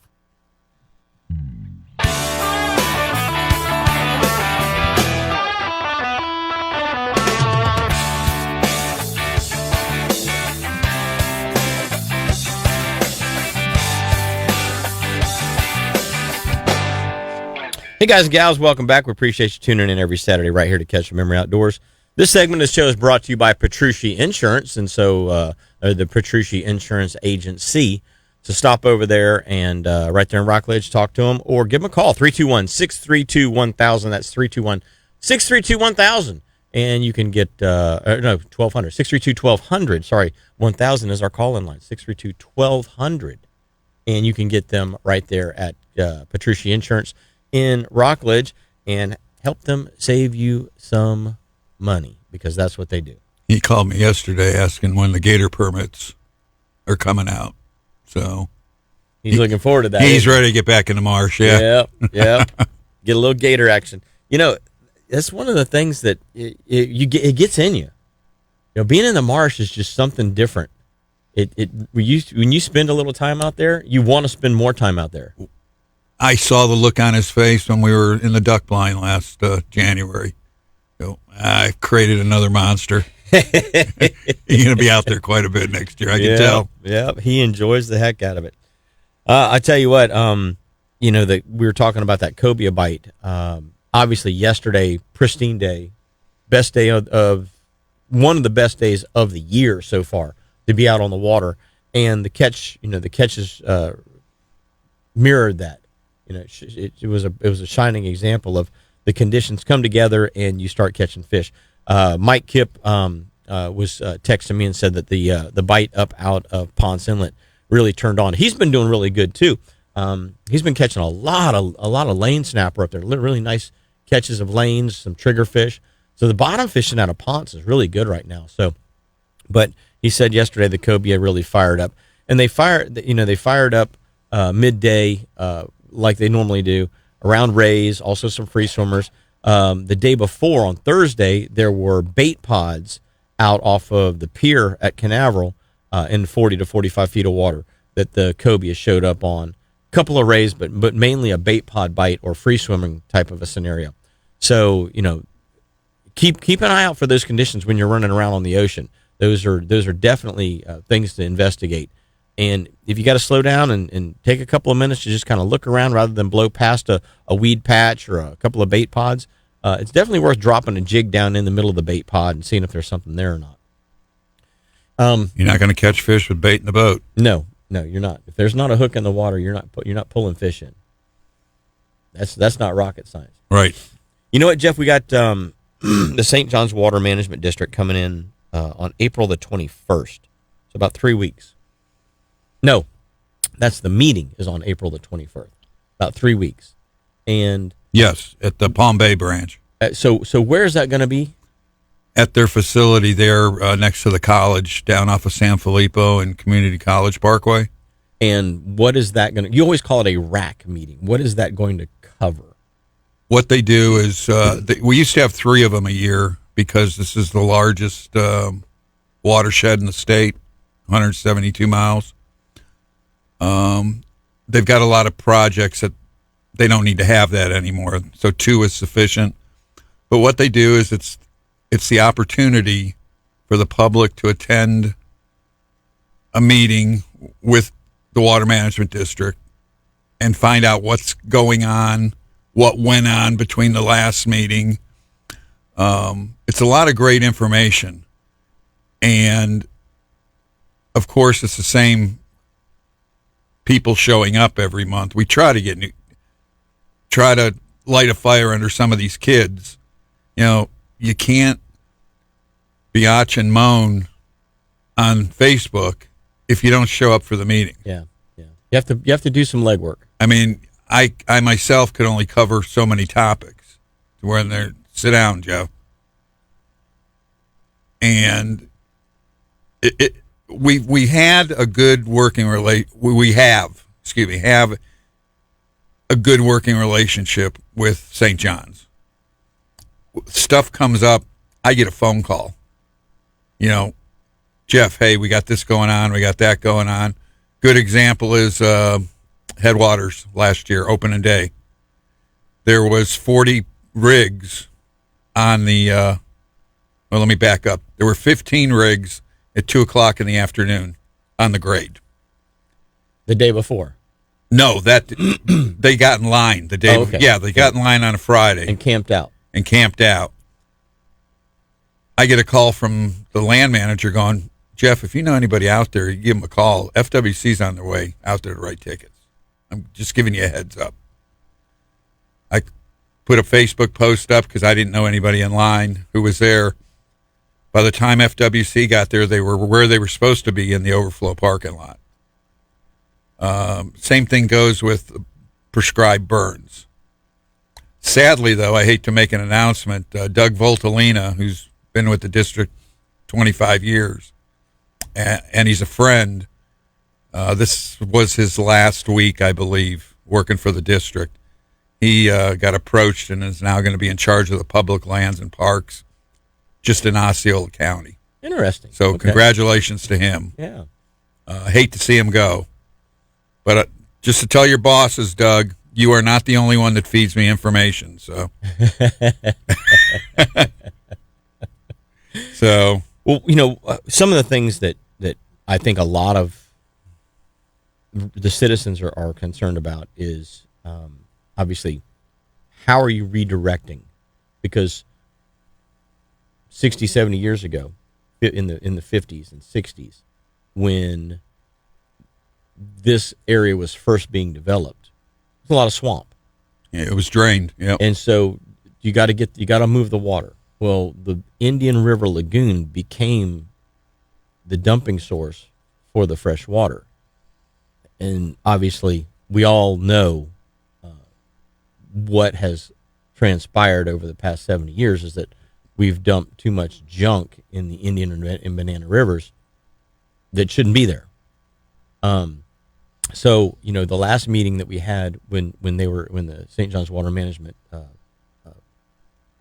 management members were in the studio with us, they were helping to tell the story of, hey, things weren't done exactly the best possible way before. And so now we're having to go back and try to re-plumb half of the county so that the fresh water is now going to the St. John's River area and other areas adjacent to that instead of going into the Indian River Lagoon.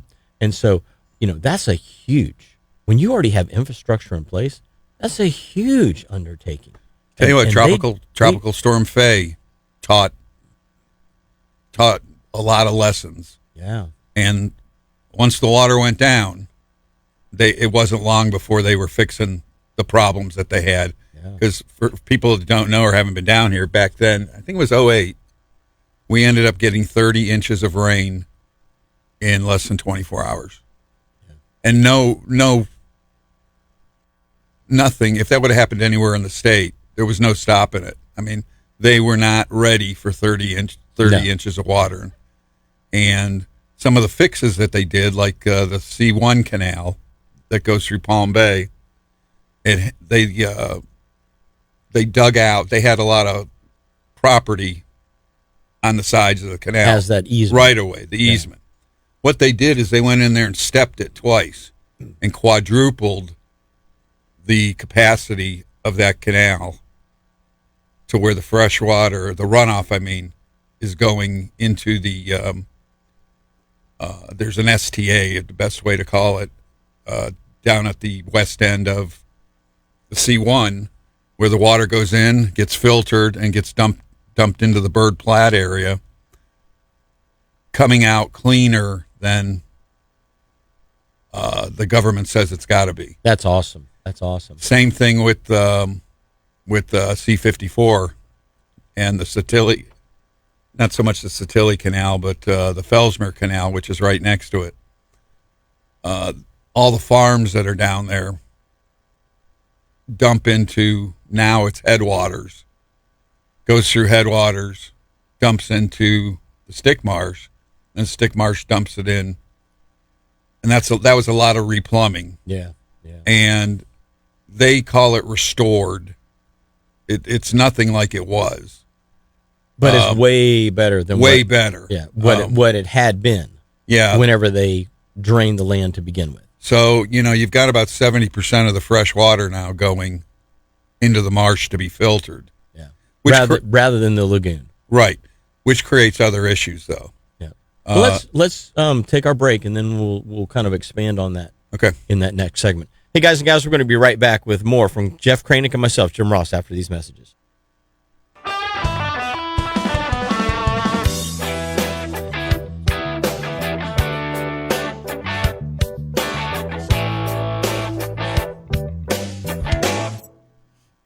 Hey guys, Captain Blair Wiggins here. I'm sure you're aware of the ongoing projects out there that are aimed at restoring seagrass and water quality in the Indian River Lagoon system. Well, here's one that I'm proud to have played a role in getting started, the Indian River Lagoon Clam Restoration Project. I collaborated with Whitney Labs, CCA, the FWC, and many other partners to implement this clam restoration project right here on Florida's East Coast. I would love for every one of you to get involved with this program. Your $20 donation will put 200 clams back into our lagoons. As they grow, these 200 clams will filter over 1 million gallons of lagoon water per year, greatly impacting the health of our local waters. Your contributions are tax deductible, so please help our lagoon by donating $20, $50, $100 or more to this cause. You can make your donation online at IndianRiverClamProject.org/support. Again, that's IndianRiverClamProject.org/support. And on behalf of myself and our waters in the lagoon, we thank you. Sunrise Marina Bait and Tackle Shop. They've been serving Brevard County anglers for over 25 years. Sunrise has all of the gear that you hardcore anglers need for a productive day on the water, and they've got frozen baits like ballyhoo, sardines, squid, and more. Plus, Sunrise Marina has a great selection of live baits, shrimp, pinfish, croakers, mud minnows, fiddler crabs, and a whole lot more. So if you're looking for tackle, rods and reels, boating accessories, fresh-made sandwiches, or your favorite beverages, Sunrise Marina has got everything for you, and you can ice it all down with some bagged or bulk ice at their convenient, trailer boat-friendly drive-thru. Sunrise Marina also stocks some really cool nautical gifts, as well as the performance clothing and casual clothing that anglers like you and me like to wear. Make sure you stop by Sunrise Marina before heading out before your next fishing adventure. They're easy to find right across the street from Grill's Restaurant at 505 Glen Cheek Drive in Port Canaveral.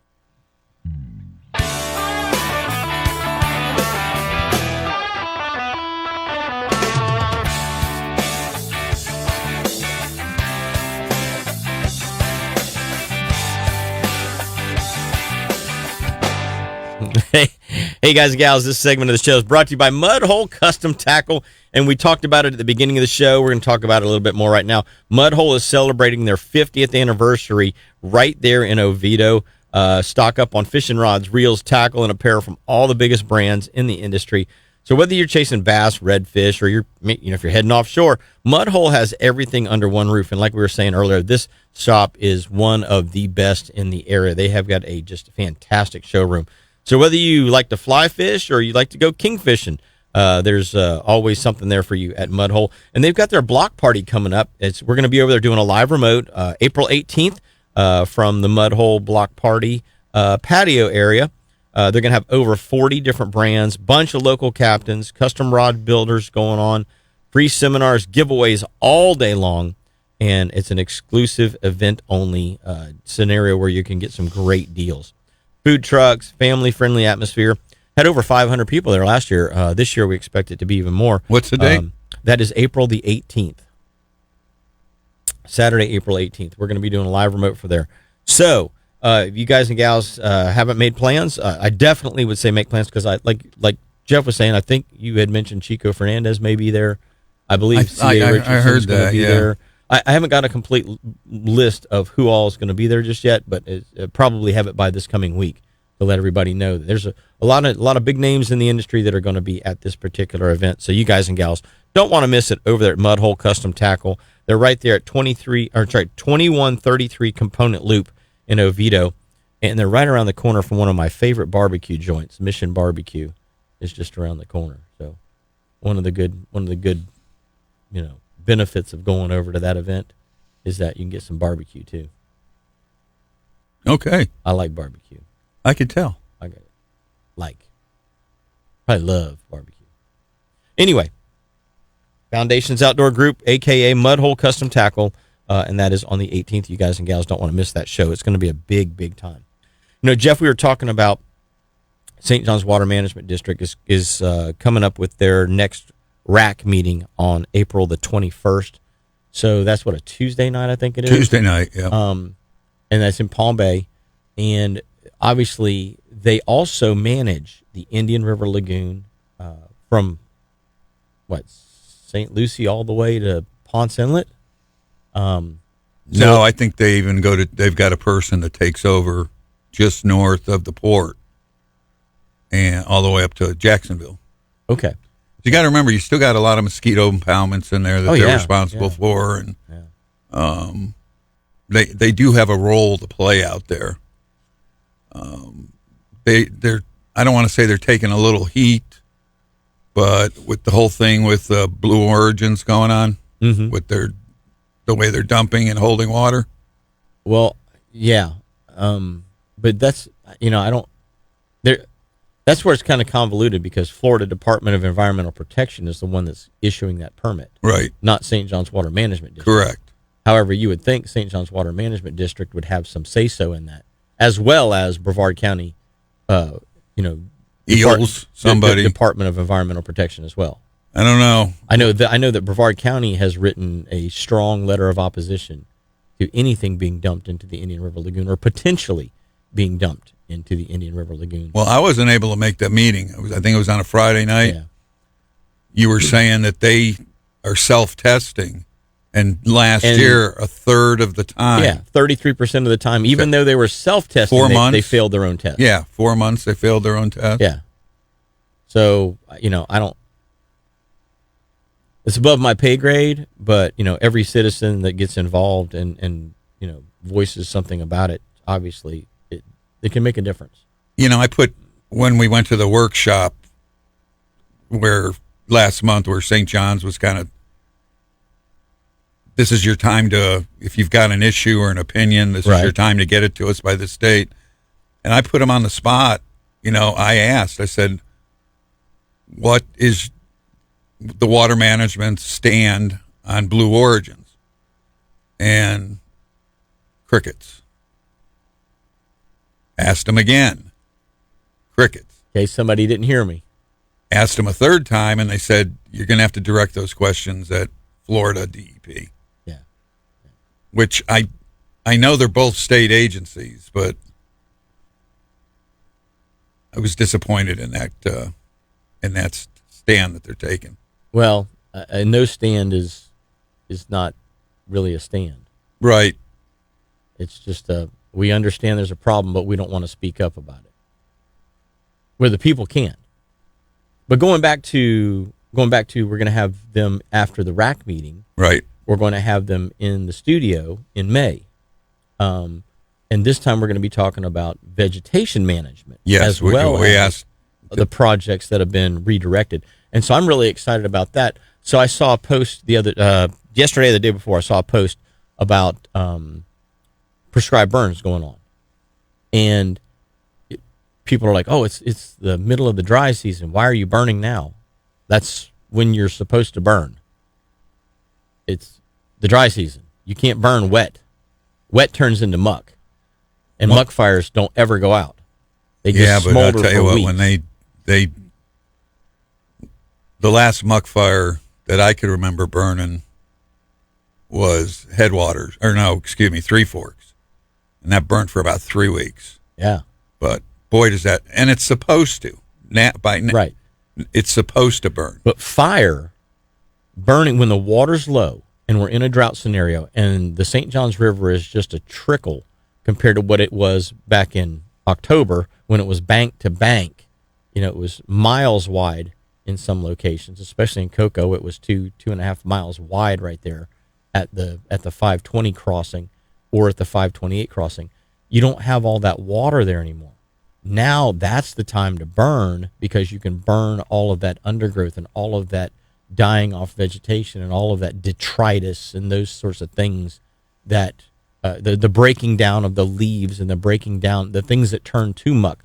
You can burn that, and it's so much more effective and so much more beneficial to the environment. No, we don't like the smoke. We can complain all we want about that, but I would rather breathe smoke for a day or two than I would have to deal with glyphosate being sprayed on everything. But you were born and raised here. You know what's supposed to be burned. Right.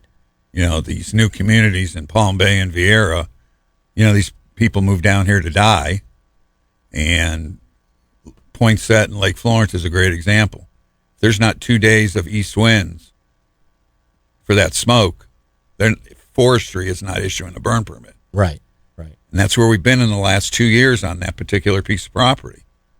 And I don't see it getting burned. It needs to burn. It needs to burn. Because it hasn't been burnt. But if we don't burn it, the vegetation, when the water comes back up, the vegetation grows once again and creates a thicker jungle. Invasives. That's a lot of invasives. Then we have then the spraying starts, and the spraying to me is way worse than the burning. Yeah, but see, we should not. Mother Nature didn't for all this time. Okay, Mother Nature or God or whatever you want to believe in did not create glyphosate and spray glyphosate. Glyphosate doesn't rain out of the clouds to kill the invasive species. Man created that to control small portions of habitat. Mother Nature, God, whoever, whatever you want to, whatever your particular belief is, says we're going to have a lightning strike and we're going to burn all this, and then it's going to grow back new again. Because if you don't burn it down, everything builds up. And the buildup is the problem. For the Yankees that are moving down here and are worried about quicksand, the muck is the quicksand. Muck is the quicksand. Yeah, it is. Trust. I've been stuck in it before. Trust me. But it's peat moss is what it is. It's not fun. Yeah, it's not fun. Well, guys and gals, we're going to take our last break of the day, and then we're going to talk a little bit about what's coming up with the fishing here in the next segment. So don't go away. Captain Jeff Kraynik and myself will be right back after these messages.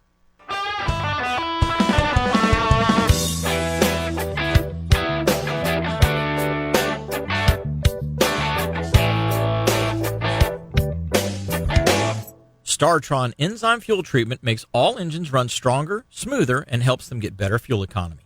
The enzymes in StarTron improve the quality of all fuels so engines start easier, even if they haven't been run for several months. Don't just stabilize your fuel, tune it with StarTron. StarTron enzyme fuel treatment can also be used in 2- and 4-stroke engines, trucks, lawnmowers, generators, motorcycles, 4-wheelers, basically anything that runs on gas. You can also get StarTron diesel fuel treatment for your truck, boat, or tractor, or construction equipment. If you want to fuel more power, tune your fuel with StarTron. Is your home under attack from pests or termites? Or have furry wildlife made themselves way too comfortable in your attic? At Integrity Pest Management, they specialize in getting rid of pests, termites, and wildlife safely and effectively. With years of experience and commitment to integrity, they protect your home from unwanted invaders using eco-friendly and efficient solutions. Don't wait for the damage to pile up. Call Integrity Pest Management today for a free inspection and let them restore peace and security to your home. Call 321-637-1199 or visit them at integritypestmanagement.com. Integrity Pest Management, where your home's safety and your peace of mind are their top priority.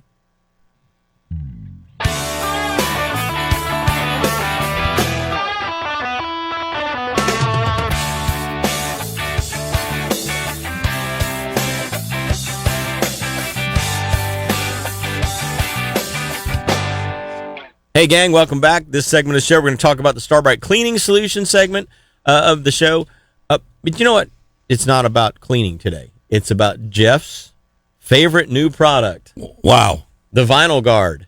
Okay. So Jeff had not previously seen that particular product, and now he has seen it. And he's like, ooh, I got a new favorite. You know, I told the story about the EVA cleaner, the foam cleaner. You got hydraulic fluid.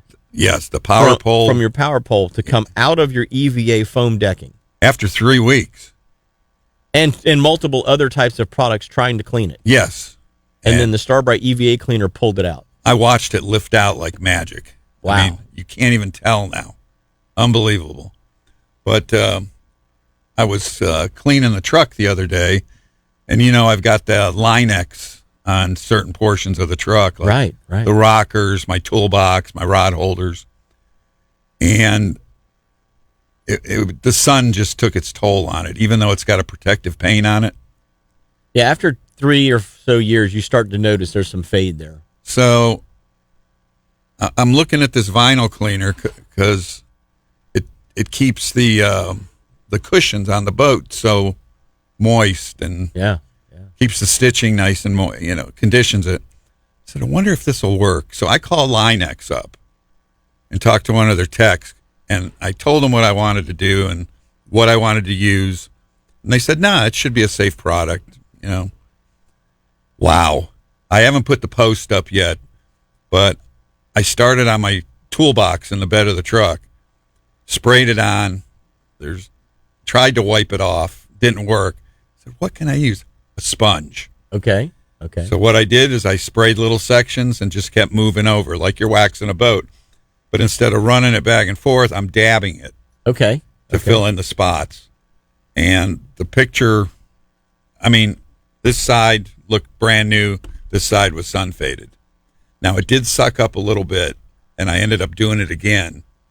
But it brought that Linex right back to life. Looked like showroom new, huh? Showroom new. After 3 years of use and abuse and duck decoys and fishing rods and all more kinds. than 3. That my truck's at 2015. So. Oh, is it? Oh, I thought. Okay. Yeah. Okay. So after 10 but years. Didn't you just have the rocker panels done? No. They've been like that. I got those done right away because my other truck had an S10 that I pulled the boats around with. Right. Because I was running up and down the grade for duck hunting throwing rocks. It just after years it just sandblasted the rocker panels of the truck. Yeah, gotcha. So I said, I'm going to try this. I seen them do it on Jeeps and stuff. So, you see it. It looks brand new. Oh yeah, yeah. But as I said, I thought it was just a couple of years old. Yeah, no, this vinyl guard. I didn't realize it was 10. Yeah, my new favorite product. That's cool. Well, obviously the vinyl guard works on any kind of like plastics, vinyls. It even works pretty darn good on rubber. Like I use it on my Ford has a sunroof in it, and I use it on the seal around the sunroof to keep the sun from drying it out and then creating a leak issue. So I put the vinyl guard up there too. Well, I think I told you. I may have told you the last time I was in. I tried a little when I was done with the outside. I tried a little bit on the interior, the door panels, steering wheel, dashboard.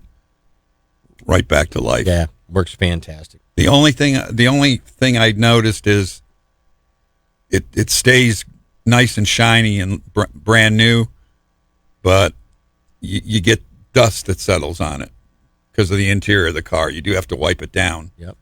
But you know what I use for that? You know the Swiffer things that you put on your little Swiffer mop? Mm-hmm.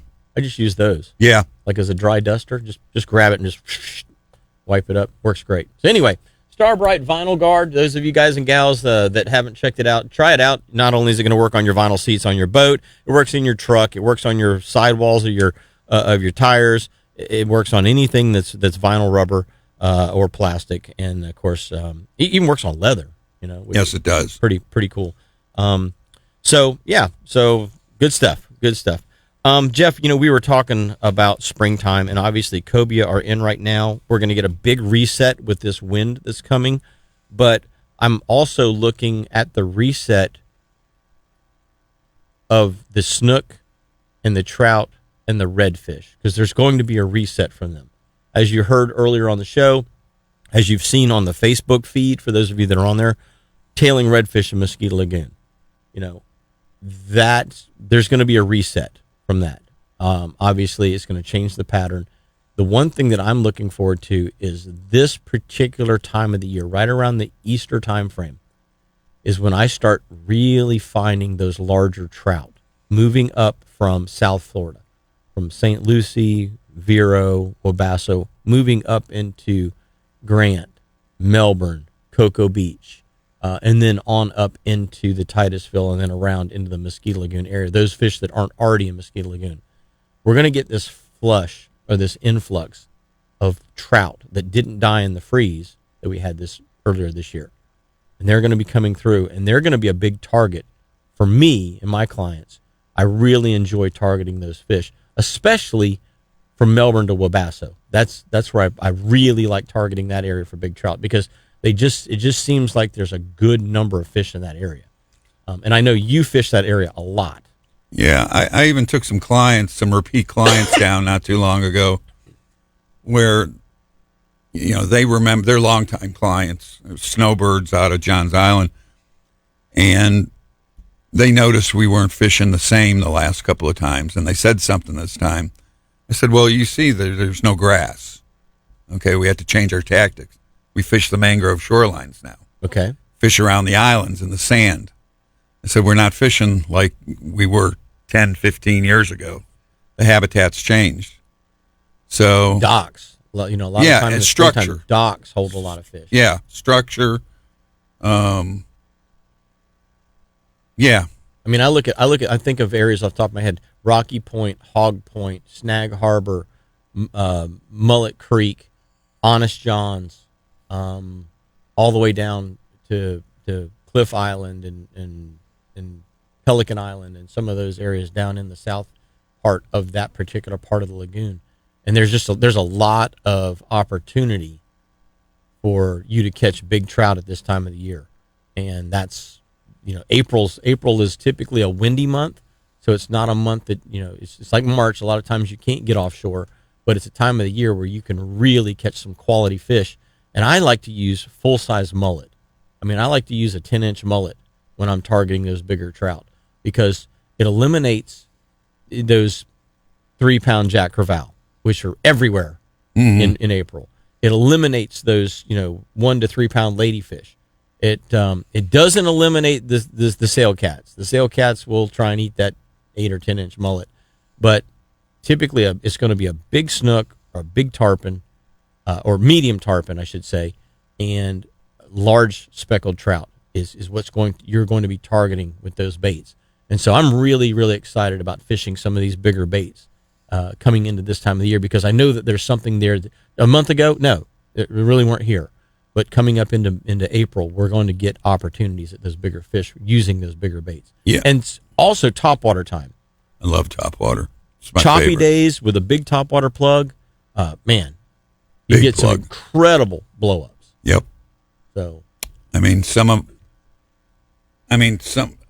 using offshore poppers a lot starting this time of year, because they just make it's a different sound. yeah. And some of them are 9-10 inches long. Like you said, it's so much fun when they blow up on the surface. Yeah, bigger trout are a whole different caliber of trout.